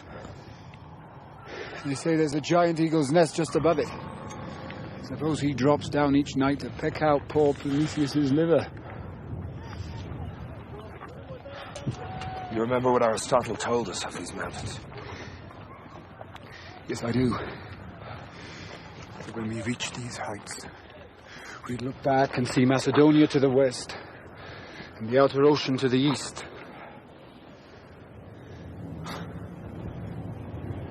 But I fear this world is far larger than anyone dreamed. A world of titans. The scouts have been up every known trail, Alexander. There is no way across, except to the south, into India. Were we gods, we'd breach these walls to the Eastern Ocean. We will, Alexander. In a few years' time, we will return. But first, the men must see their homes. Have you found your home, Ptolemy?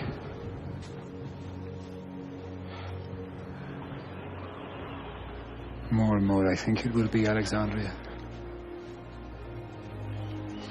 Well, at least it's hot. Sayest, she loved it there. Women bring men home. I have no such feeling. You have Babylon, Alexander, where your mother awaits your invitation. Yes, I have Babylon. But each land, each boundary I cross, I strip away another illusion. I sense death will be the last. Yet still I push harder and harder to reach this home.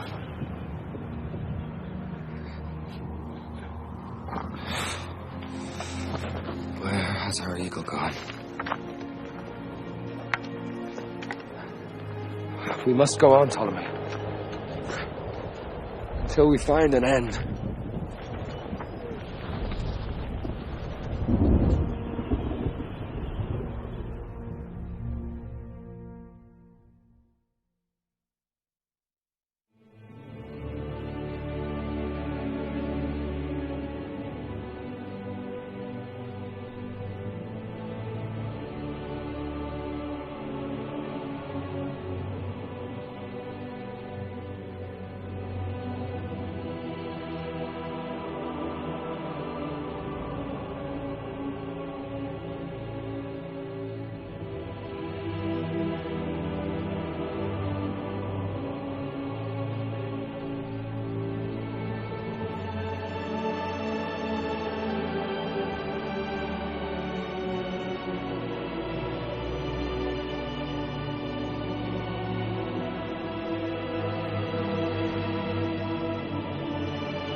India, the land where the sun was born, fabled to be even richer than Persia, had never been explored or conquered. From the beginning, we struggled to unify a land without a centre. Kings who conspired against one another, a labyrinth of tribes urged on by zealots and philosophers to die by the thousands for their strange gods.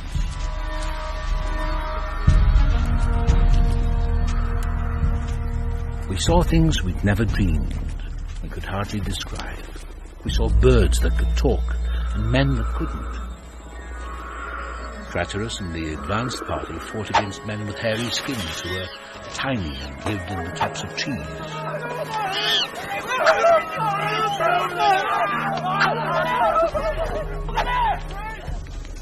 They're animals. Till Hephaestion convinced us these were animals who imitated men but wore their own skin. They called this tribe Monkey. Monkey. Monkey. But we saw little difference with the tribes who lived among them. So much like ours. Oh, man. Hello, little man. Do they speak? No. But they do sing and make noises from the roofs of the forest. We saw men who walked naked in public and spent hours at a time, staring and doing nothing. Some who lived 200 years.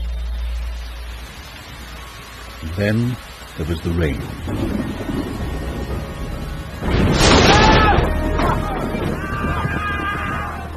Never before had we seen water that fell from the gods for 60 days and nights. Timoleon, well done today. Make sure the women and children are fed.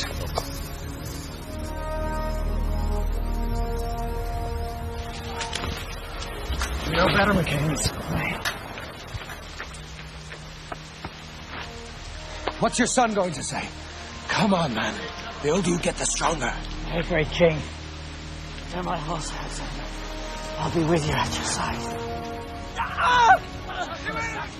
Everything rotted in this rain. Scores of men died miserably from the tiny serpents that were everywhere in this evil land. What happened, lad? It's to the neck. Oh, no! No. Hold on. Just hold on. Be brave. Be brave. Oh, this. Our quest for gold and glory evaporated as we realized there was none to be had. Tempers worsened. We massacred all Indians who resisted. And with the local water putrid, we drank the strong wine.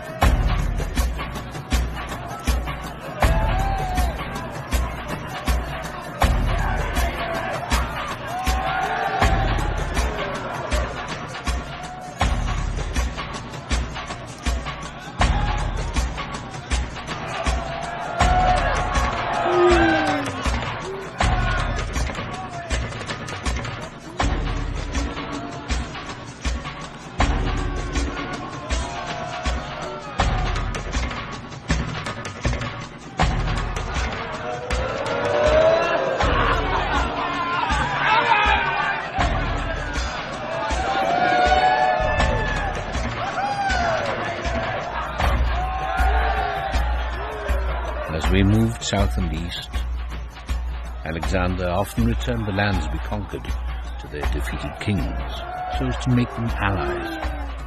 But this did not sit well with the army. We began to wonder, were we here for riches, or had Alexander, on some remorseless and crazed quest to imitate the glory of Heracles, forgotten them? One thing an army knows quickly in their bones is which way the gods are blowing.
To be good!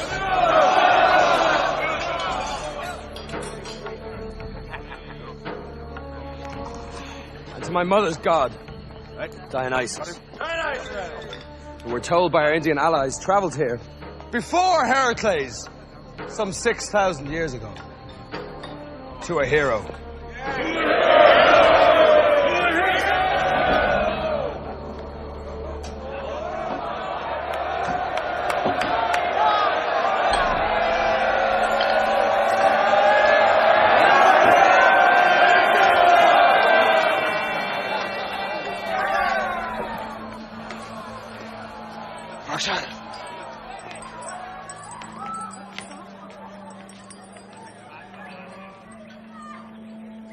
You lose faith. These Indians, they are a low, evil people. You don't try to understand them. I try. But this I know, Alexander. In Persia, you are a great king. Here, they hate you. Let us go back to Babylon. There you're strong. We'll talk about this later. Yes. Later. Talk. I shall go. Tonight. And I shall wait. Good night, my king. Your Majesty. Come, Alexander. Bring me first. Alexander. I remember a time you hated how your father drank. Now I know why. Dionysus is hero. But he is also mind breaker. He destroys our self-control. Self-control as a lover I've known too long, Tommy. Struggle wears me to the bone. And success, I find to be as corrupt as fame. But Dionysus, his ancient soul frees me from myself. And then, I'm not them. I am simply Alexander.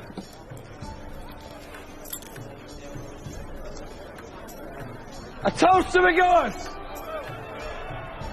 And to the 30,000 beautiful Persian boys we're training to fight in this great army.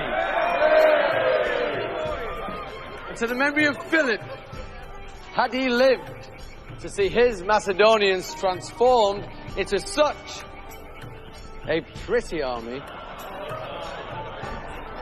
To Philip, to a real hero.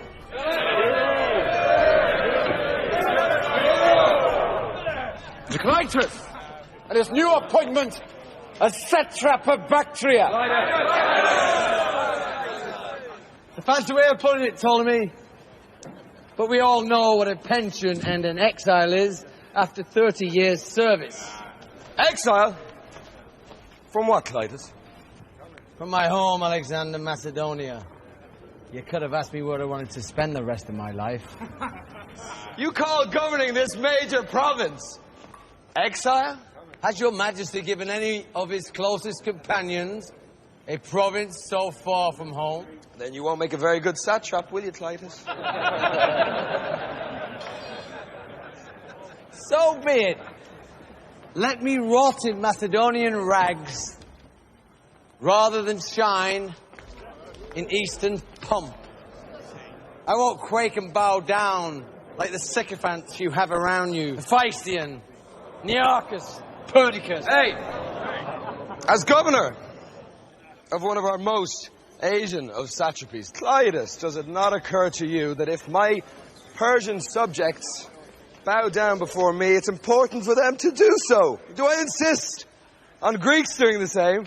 You accept Greek offerings as a son of Zeus, do you not? Only when offered. Then why don't you refuse these vain flatteries? What freedom is this to bow before you? You bow before Heracles, do you not? And he was mortal, but a son of Zeus. How can you, so young, compare yourself to Heracles? Why not? I've achieved more in my years. Traveled as far. Probably farther. Heracles did it by himself. Did you conquer Asia by yourself, Alexander? I mean, who planned the Asian invasion when you were still being spanked on your bottom by my sister, Lanake? Was it not your father? Or is his blood no longer good enough? Zeus? Ammon, is it? You insult me, Clytus! You mock my family! Be careful! Never! Would your father have taken barbarians as his friends? Asked us to fight with them as equals in war? Are we not good enough any longer? I remember a time when we could talk as men, straight to the eye. None of this scraping, groveling. I remember a time when we hunted, when we wrestled on the gymnasium floor. And now you kiss them? Take a barbarian, childless wife, and dare call her queen? Go quickly, Clytus, before you ruin your life. Doesn't your great pride fear the gods any longer? This army's your blood, boy! Without it, you're nothing!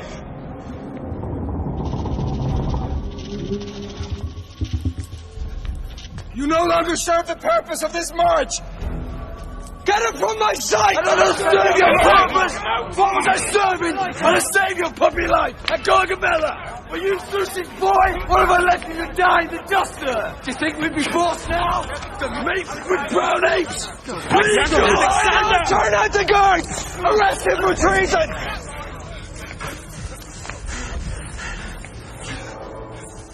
No one knows. Who's with him? Who's with him? I call Father Zeus to witness. I call you to trial before him. And we'll see how deep this conspiracy can't take it. In the name of the gods, get him out of here! Now look at you! Great wide-eyed Alexander! Hiding behind his furry god!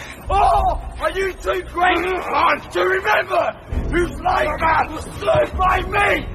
I am more man than you'll ever be! Remember! Come on! What a tyrant you are! The evil tyrant you've become, Alexander. You speak about plots against you? What about poor Pomeranian? Yeah, that serve you well! Look how you repaid him! Made me to your foul deed! Have you no shame? You ungrateful wretch! No one, not my vilest enemy, has spoken like you to me! Hear what I say! Despot, false king! You barbarian, mother-living shame!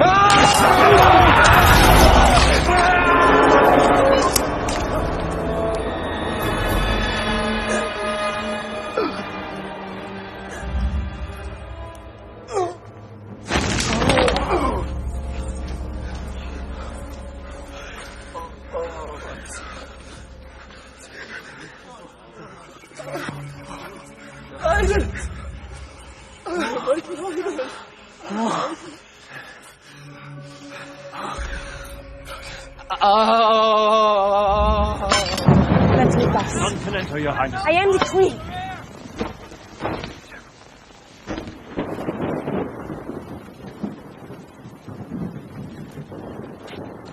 I want to see him.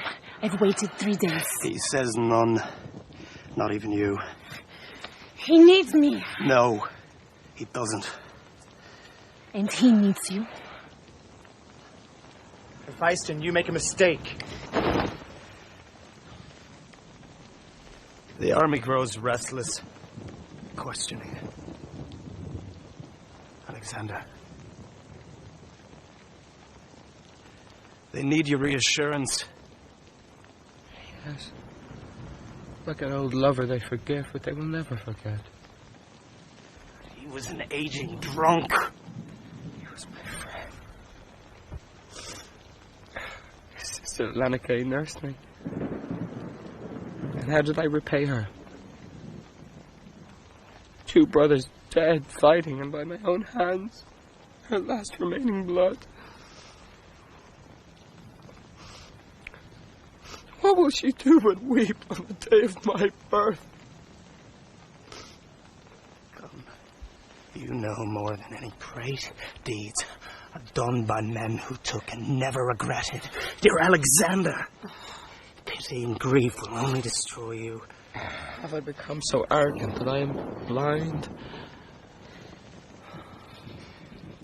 Sometimes to expect the best of everyone is arrogance. And Clytus spoke true. I am become a tyrant. No. But perhaps a stranger. You've gone too far. They don't understand you anymore. They speak of Philip now as if I were a passing cloud, soon to be forgotten. I've failed. Utterly. You're mortal. And they know it. And they forgive you because you make them proud of themselves. Philip once said that there's a titan in all of us. That they wait mixed in our ashes.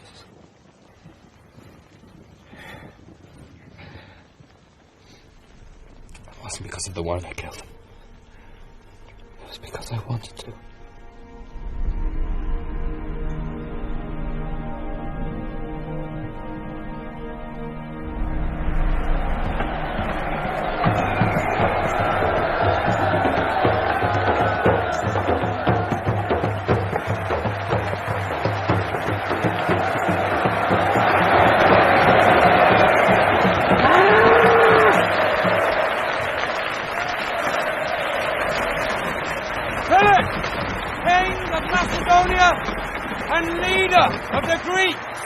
All my life I've waited to see Greeks grovel with respect for Macedonia. Today is that day.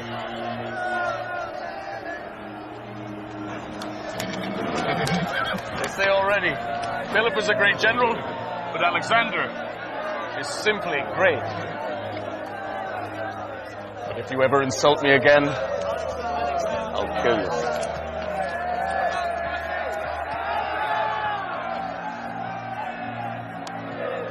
Mischief.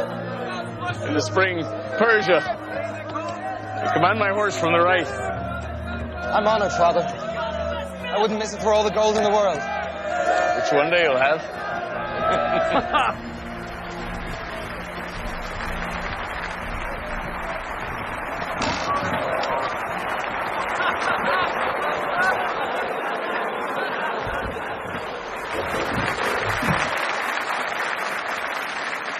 Making himself a 13th god. He's drunk so much wine, my poor Philip. He's lost his mind. Your Majesty? Others.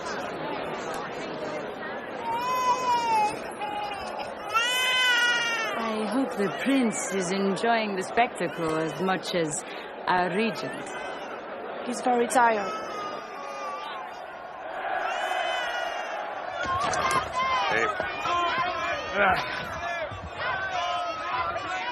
Zanius, bring the rest of the guard. Royal Guard! To the arena! March! No guard, Your Majesty. In all this crowd, Greeks all over the place. Clytus. My Clytus. This man you can always trust, Alexander. Treat him as you would me. He'll guard your back for you. That's right. People are guarding today, Clytus. Let these Greeks see for themselves how I can walk through my people. Then let them call me tyrant. Bring the main guard in after my entry only. Clytus, make sure the wine flows steady all day. I want them to like me.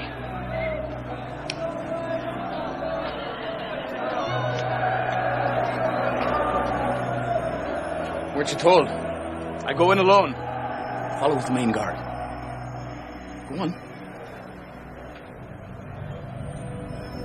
Go on. Father, it's best I go with you. You want the world to say you're my successor? Is that what she wants? Oh, don't look so hurt all the time, Alexander. Be a man. You count yourself lucky you were here at all today, after your public display. By Heracles, by Zeus, by all the gods, obey me this once! Have courage, Father. And go on your way rejoicing that at each step you may recall your valor.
I told you.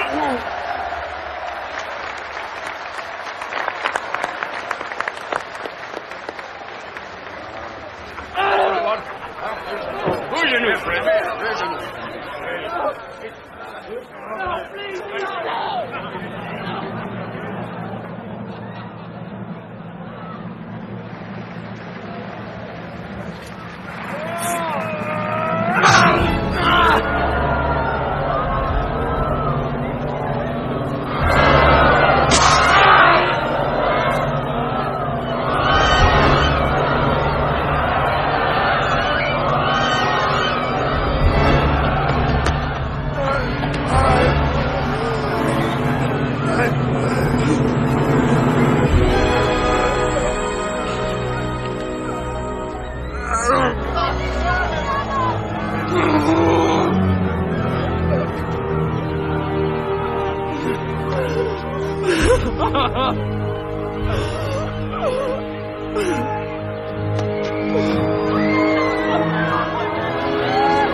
You break my heart, you men!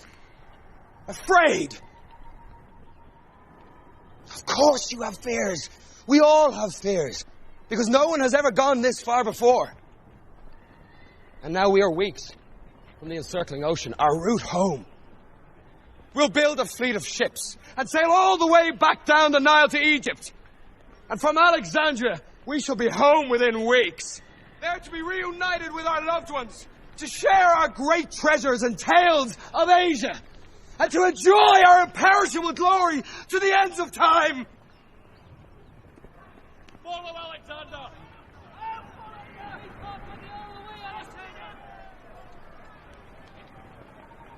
What? Silence? Ratterus? Ratterus! I'm not the one. You're the learner. His glory.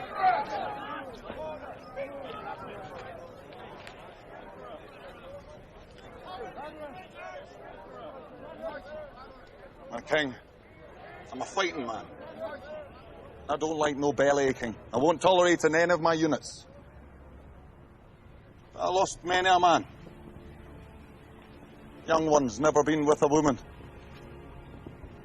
Some died of disease. Some were butchered in Scythia by the banks of the Oxus. Some died good. Some just didn't get no luck. But they died. 40,000 I come over with 8 years ago. And we march after you more than 10,000 miles. In the rain, in the sun, we fought for you. Some of us, 50 battles we've been in. We killed many a barbarian. And now when I look around, how many of them faces do I see?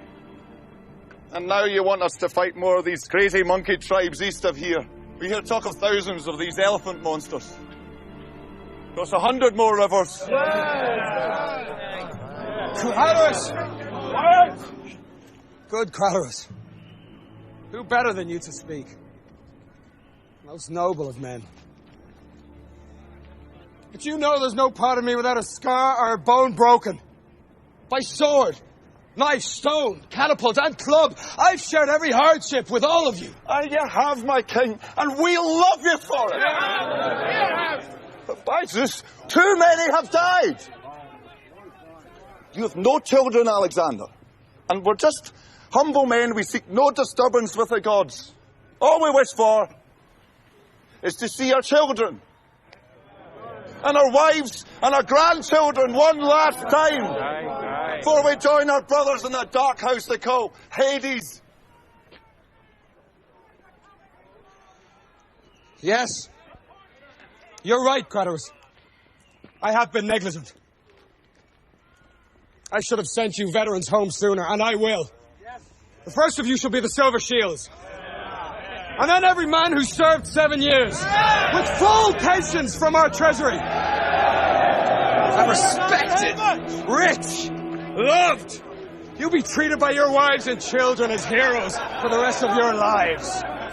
And enjoy a peaceful death.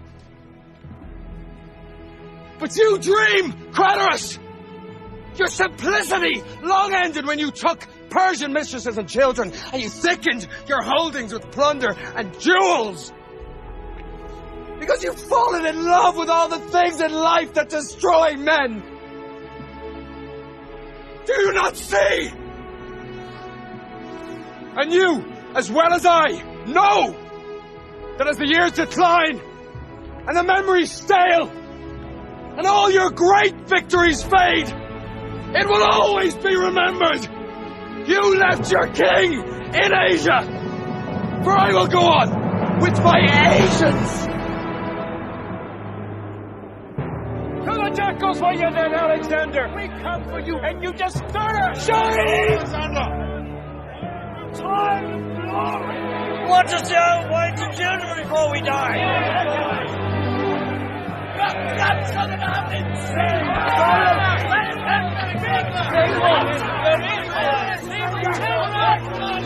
I've paid for your bastard children. I've taken nothing for myself, and all I've asked of you was 1 more month. Sir! That's your king! What did your father say? I've taken you further than my father ever dreamed. Move on! So go home and look to the barbarians for their courage. I go east! He wants us all dead to know the speak of his crime. Who said that? You'll never make it back to Macedonia. You despicable coward, come forth! Make your accusations public! Why? So you could have us killed? Son of Zeus! Desecrate your real father's memory! Then you'll murder him like you did Clytus! Hide! Hide in this mob, because I will take your life!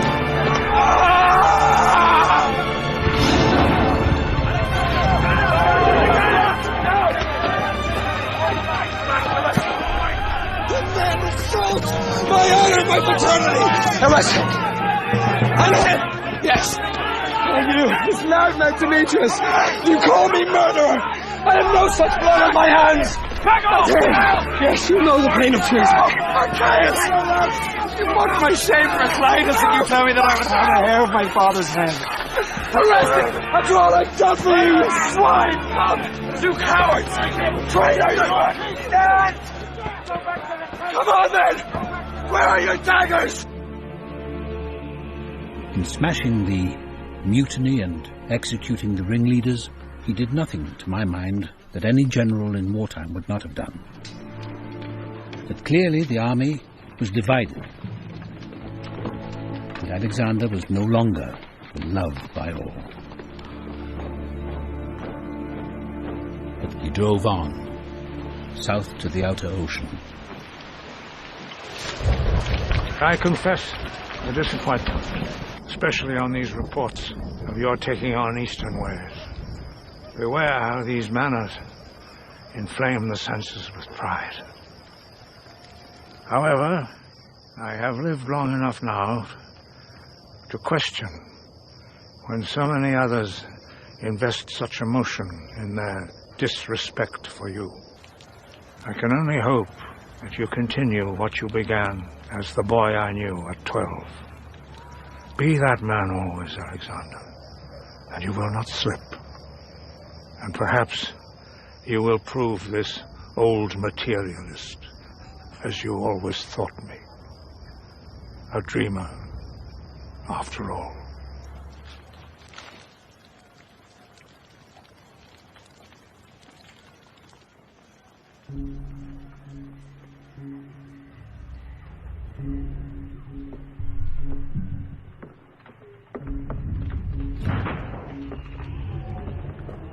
Be calm. Together we are strong as gods. Cover with your left. Strike hard with your right. Here is rot. A waste of time.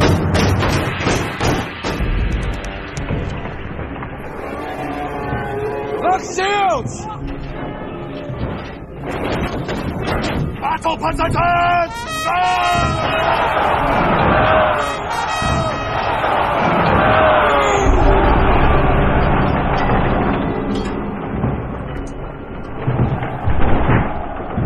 Troopers, prepare your knives! Follow me!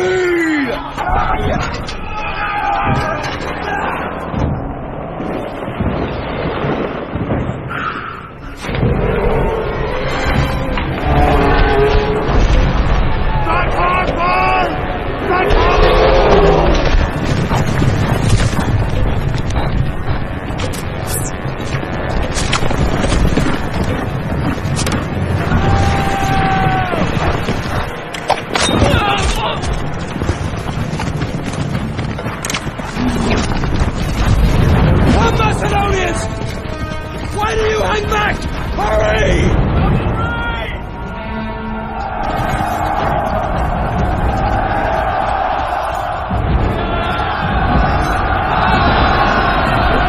Switch your turns! Regroup in circle!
Cavalry on me!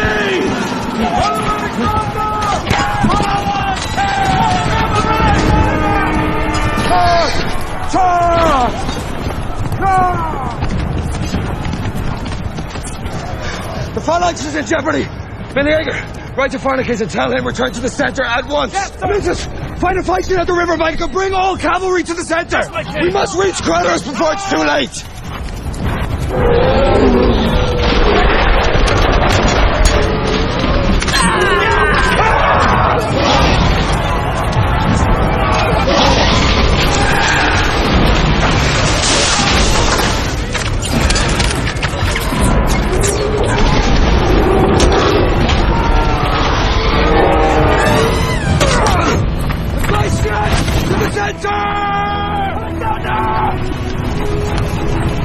Come, Macedonians! Ride! Ride!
Fear not, my friend.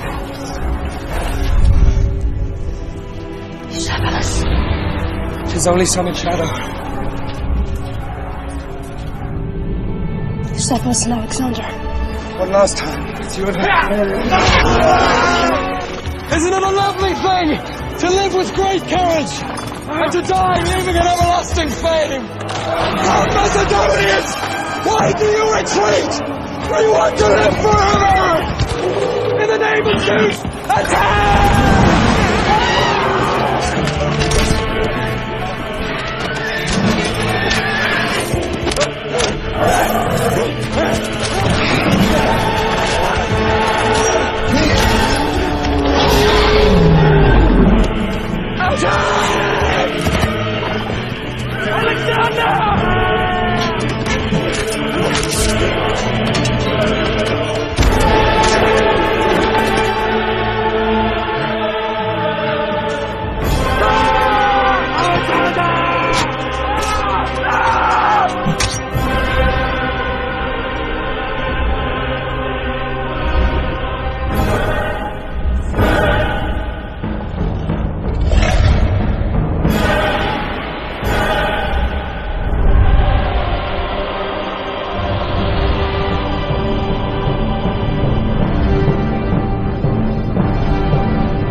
was the bloodiest of his battles.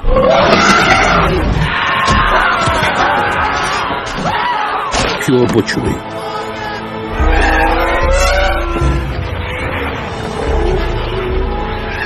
We'd never be men again.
Meant to be.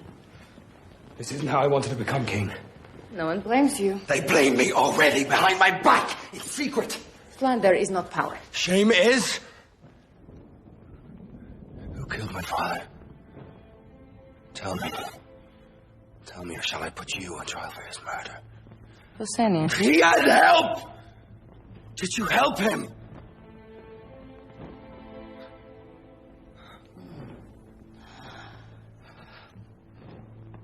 No, never. Why? Why would I? So many wanted it. Greeks, Persians, men, women. I would be shocked if there were not a god or two here not profaned. How ironic, though, in the end, a boy he rotted with once too often returned the favor. You're mad. You're cursed. You've unleashed furies you don't even know their power. Oh, now who is exaggerating? Even if it was the wish of your heart. That's a lie! He was my father! I loved him! He was not your father! You owe no blood debt to that man! You lie and lie and lie! So many lies you've spun like a sorceress, confusing me! Look at you. Look at you. You are everything that he was not. He was coarse. You are refined. He was a general. You are a king. He could not rule himself. And you shall rule the world. You're so cursed by the gods when you speak like this. Such thick pride. And no mourning for your husband. Mourn him. What do you know of him? No, Alexander. Zeus is your father. Act like it. The first act would be to kill you! Me in my cradle. You birthed me in a sack of hate. Hate you have for those stronger than you. Hate you have for men. I taught you my heart, Alexander. And by Zeus and Dionysus you grew beautiful. Damn your sorceress soul. Your soul is mine, Alexander. No! No! You've taken from me everything I've ever loved! Made me you! Stop it! Stop acting like a boy! You're a king! Act like one. Parmenion is with us for once. Execute Atlas without delay. Then confiscate their lands and root out that family forever. Never. Laugh, you monster. You heartbreaker. How will you live out the year like this? Have you learned nothing from Philip? No.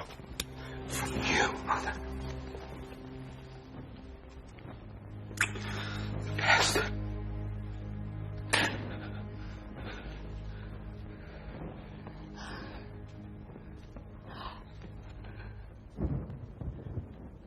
What have I done to make you hate me so.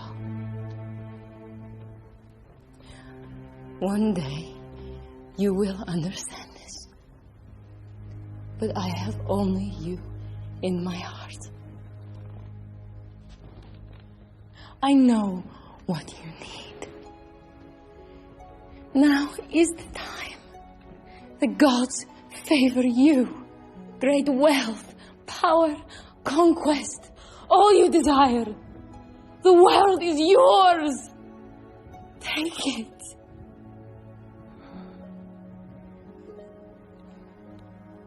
Take it.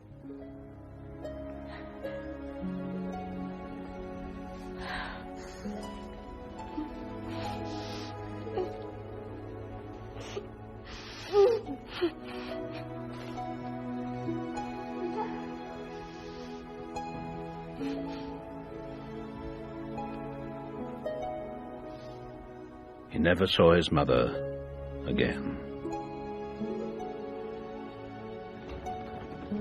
And while he was away fighting the northern tribes, Olympias had Philip's new wife, Eurydice, and her infant son murdered. By necessity, Alexander had her uncle, Attalus, executed.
Men of Macedon, we're going home.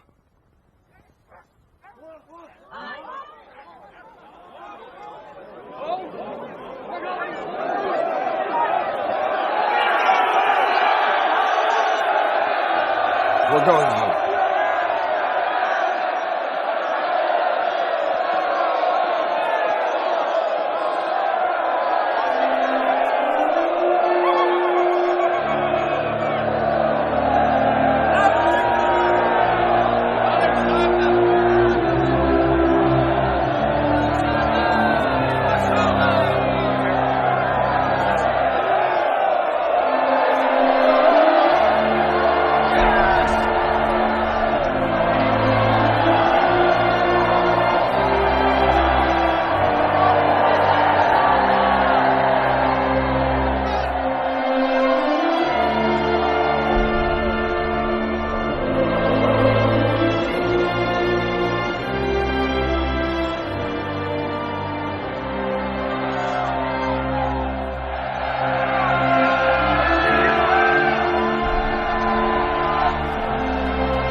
His life should have ended in India.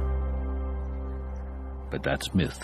In life, Heracles died of a poisoned shirt given him in error by his jealous wife. Great Zeus, we have worshipped you in blood. Look kindly on our homeward steps and smile upon our backs. May all those who come here after us know when they see this altar that Titans were once here.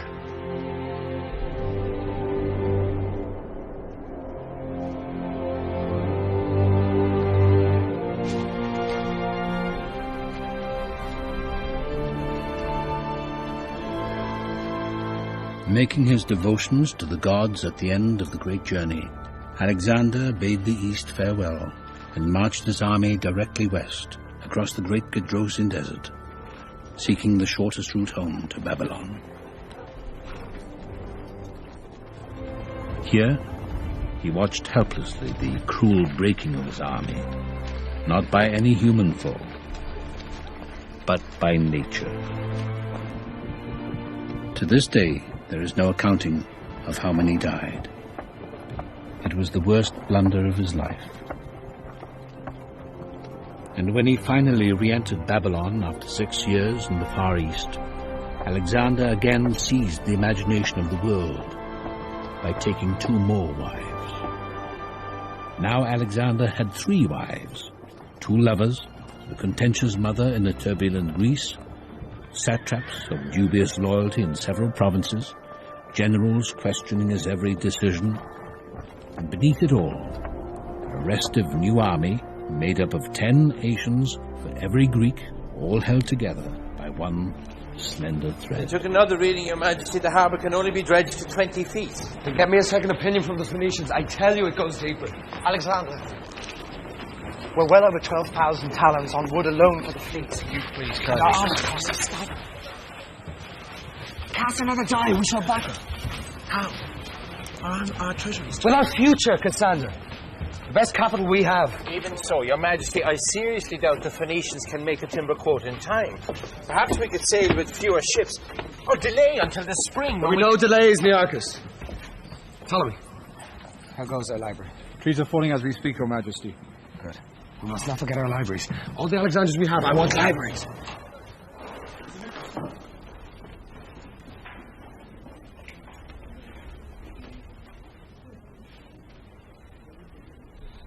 Just last night, he was... It's the water, Your Majesty. He mixed it with the wine. But how can this be? Typhus of India? Oh, I wouldn't tax yourself, Your Majesty. A few good nights' rest will do it. But no wine or cold chicken or the regimen of care that I've put in place. Come.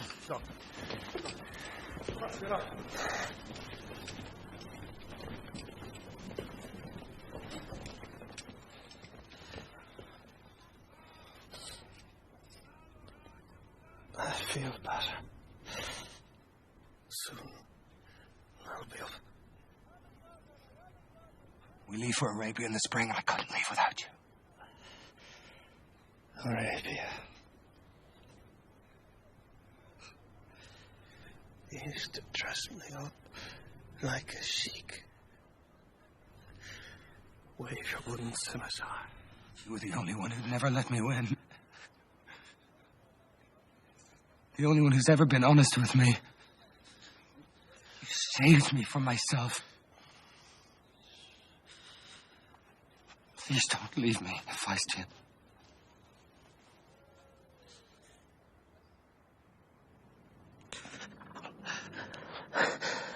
I remember the young man who wanted to be Achilles, and then outdid him. And then what happened? Ours is a myth only young men believe. But how beautiful a myth it was. Oh, we reach, we fall. Oh, Hephaestion.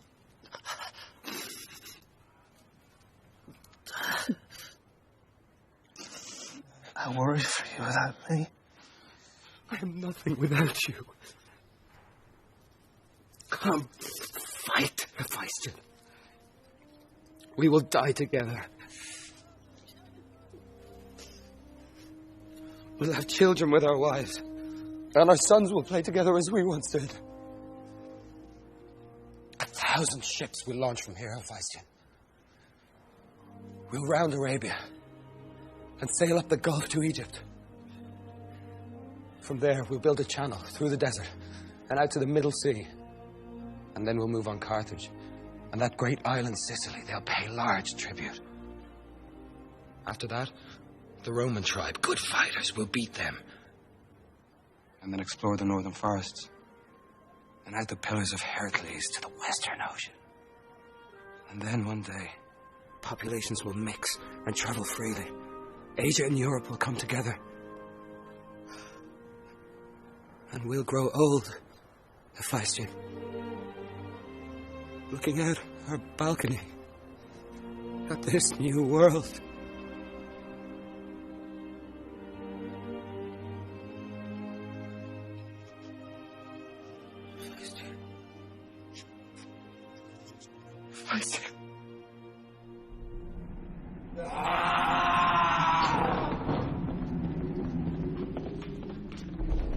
Where is this doctor? I can't explain this, Your Majesty. It's impossible.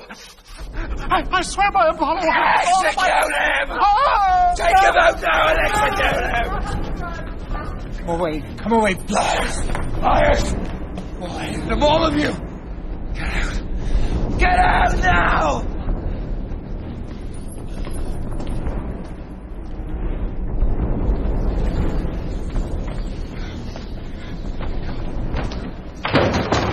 Be gone with you! Harpies! Get out! Get out! Are you drunk again? Get out. He's dead. Many hated him. But I don't think any other would have dared. Faisal is dead. Are you mad?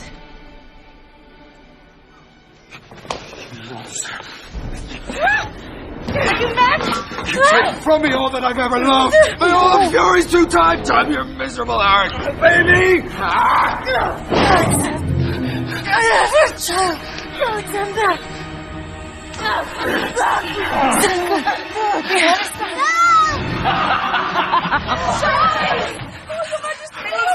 Alexander, I have your child. Oh, Alexander, my husband, my king. We have his son. My poor ill-fated son. Never touch me again.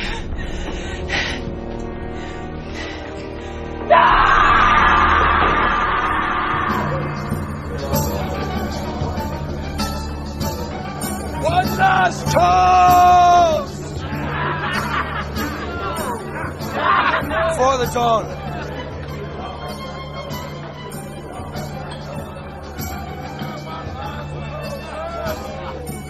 My old friends.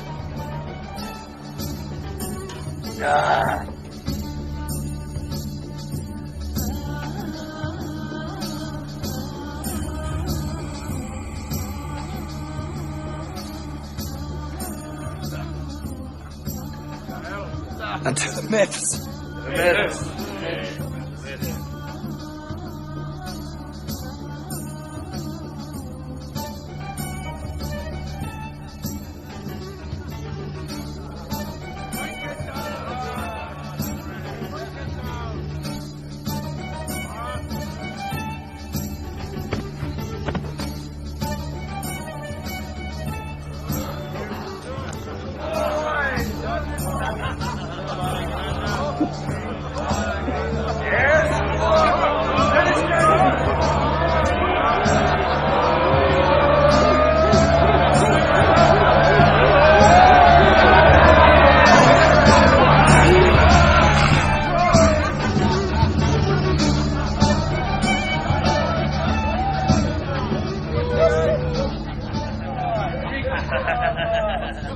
The next one.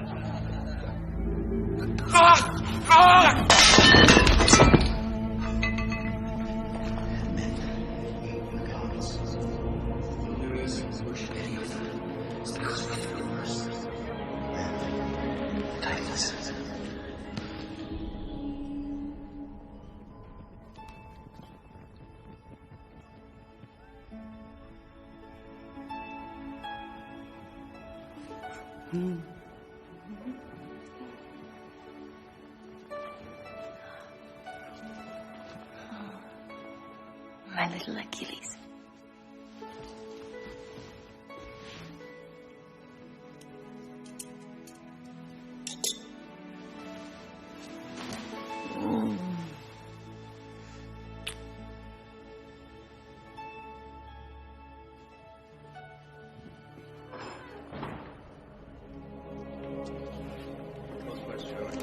Lord, we love you.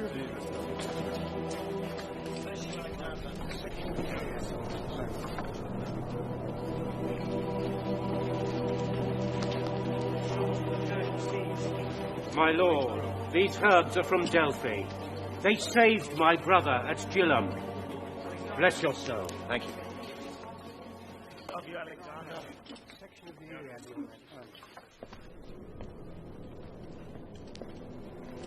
Alexander. Alexander.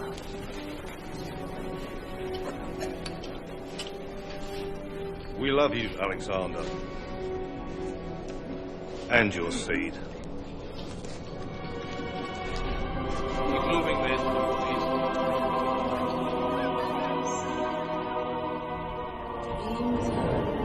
Yes. Come. Come to Babylon.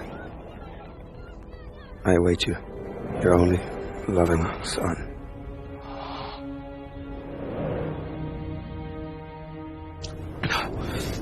For the men. Goes.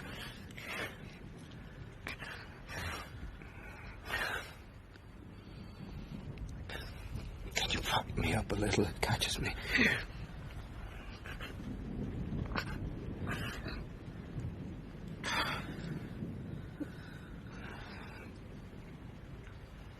I've never been so idle. The fleet will never get out by spring. I must go.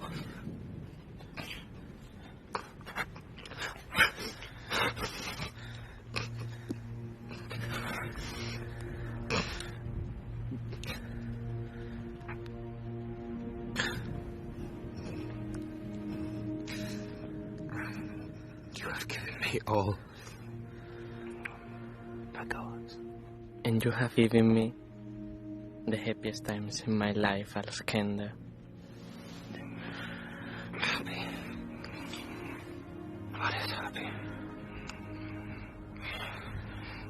When your mind and body are stretched to breaking, you have no thought beyond the next. You look back then. There it was, happiness. And the doing, never the thinking. Still, you have made me so happy.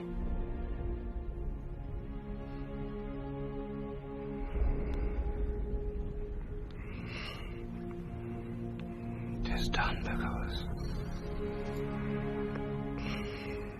it is done.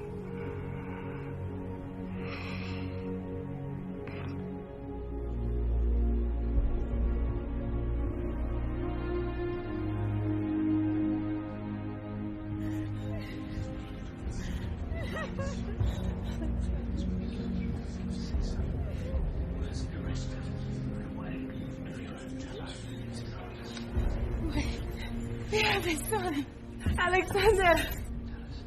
Wait. Vultures! Wait. We have a son. Just in my please.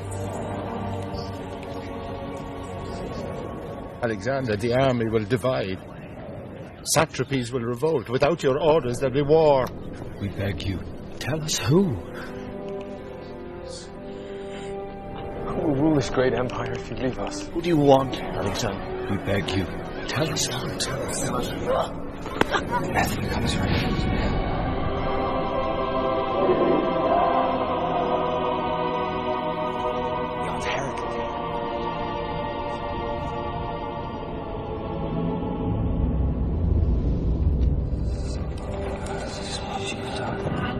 Zeus is your father.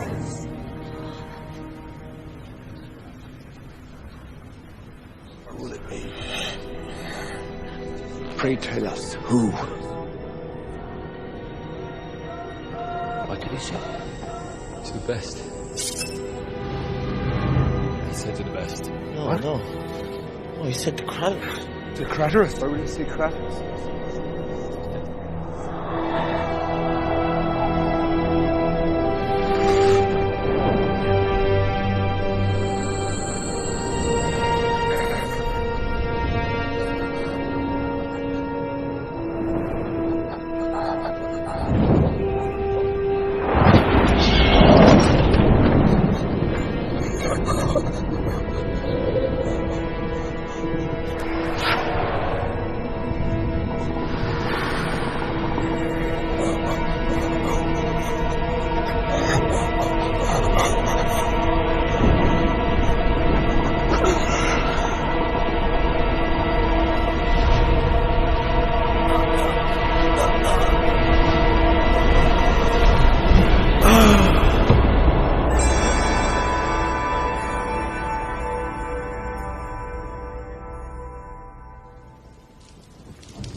On the 10th of June, a month short of his 33rd year, Alexander's great heart finally gave out.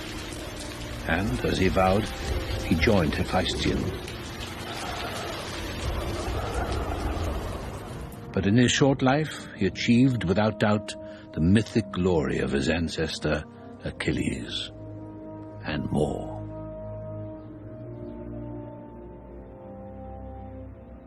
Olympius's transgression in the murder of his father is, to my mind, a probability.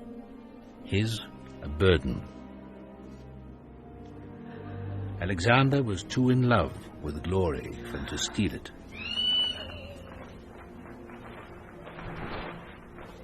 But by blood, and blood alone, he was guilty.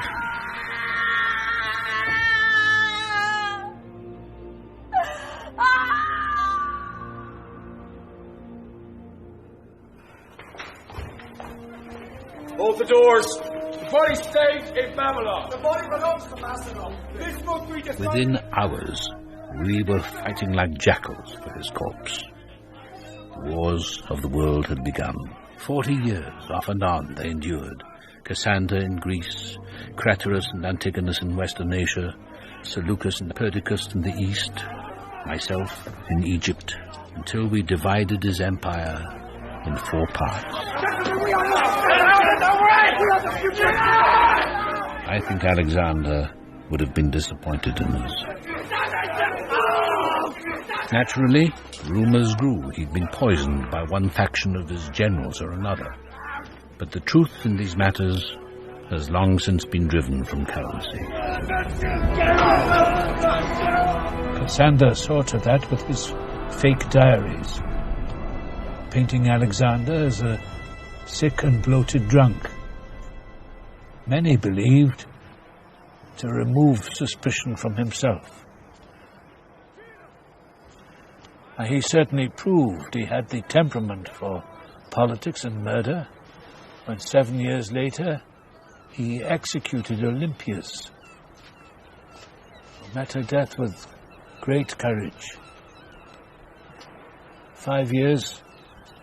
6 years after that, Cassander finally achieved the complete destruction of Alexander's bloodline when he poisoned Roxana and Alexander's 13-year-old son,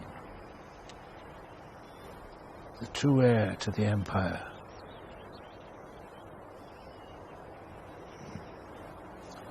But Roxana, too, like Olympius, played by stern rules, supported by several generals.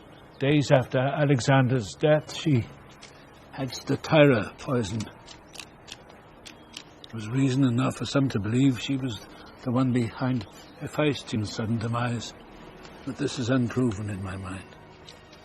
Pagoas disappeared from the histories entirely. A wise move, perhaps. But I will say his love and devotion for Alexander were unquestionable and extraordinary.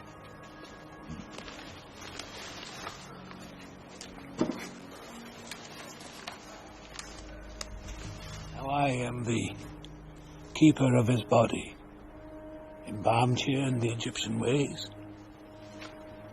I followed him as Pharaoh, and have now ruled 40 years. I have 2 sons, each jealous of the other's power. But they will grow to make fine fathers and husbands, and I trust will be just in their affairs. But they have never seen the great cavalry charge at Gaugamela, or the mountains of the Hindu Kush, when we crossed 100,000-man army into India.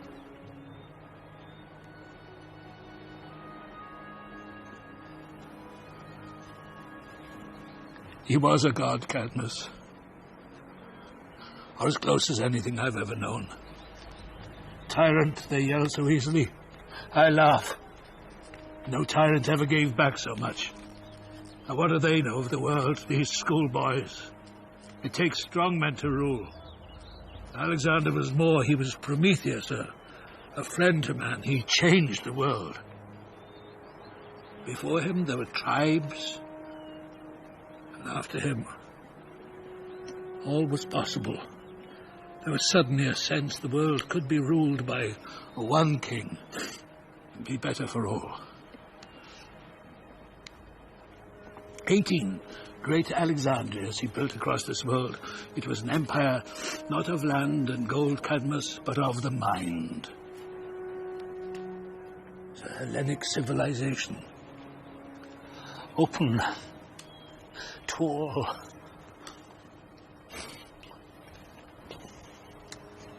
But the truth is never simple.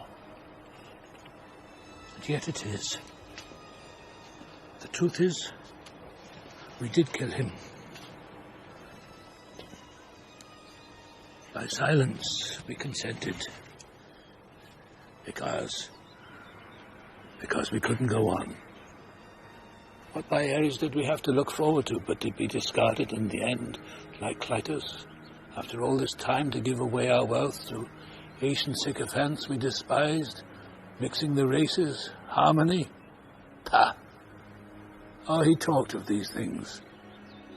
But wasn't it really about Alexander and another population ready to obey him? I never believed in his dream. None of us did. That's the truth of his life. The dreamers exhaust us. They must die before they kill us with their blasted dreams.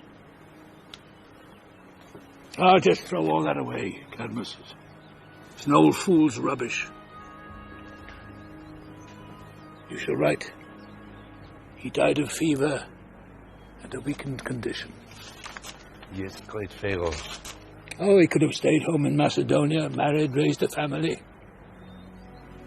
He'd have died a celebrated man. But this was not Alexander. All his life, he fought to free himself from fear.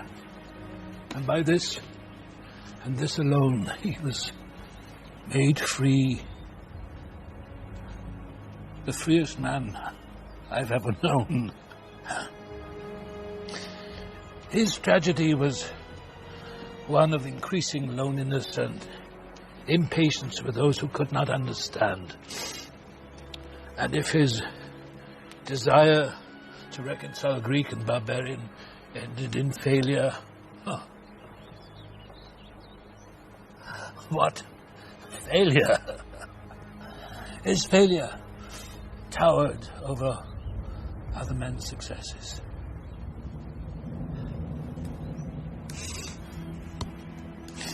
I've lived long life, Cadmus, but the glory and the memory of man will always belong to the ones who followed their great visions. And the greatest of these is the one we now call Megas Alexandros, the greatest of them all.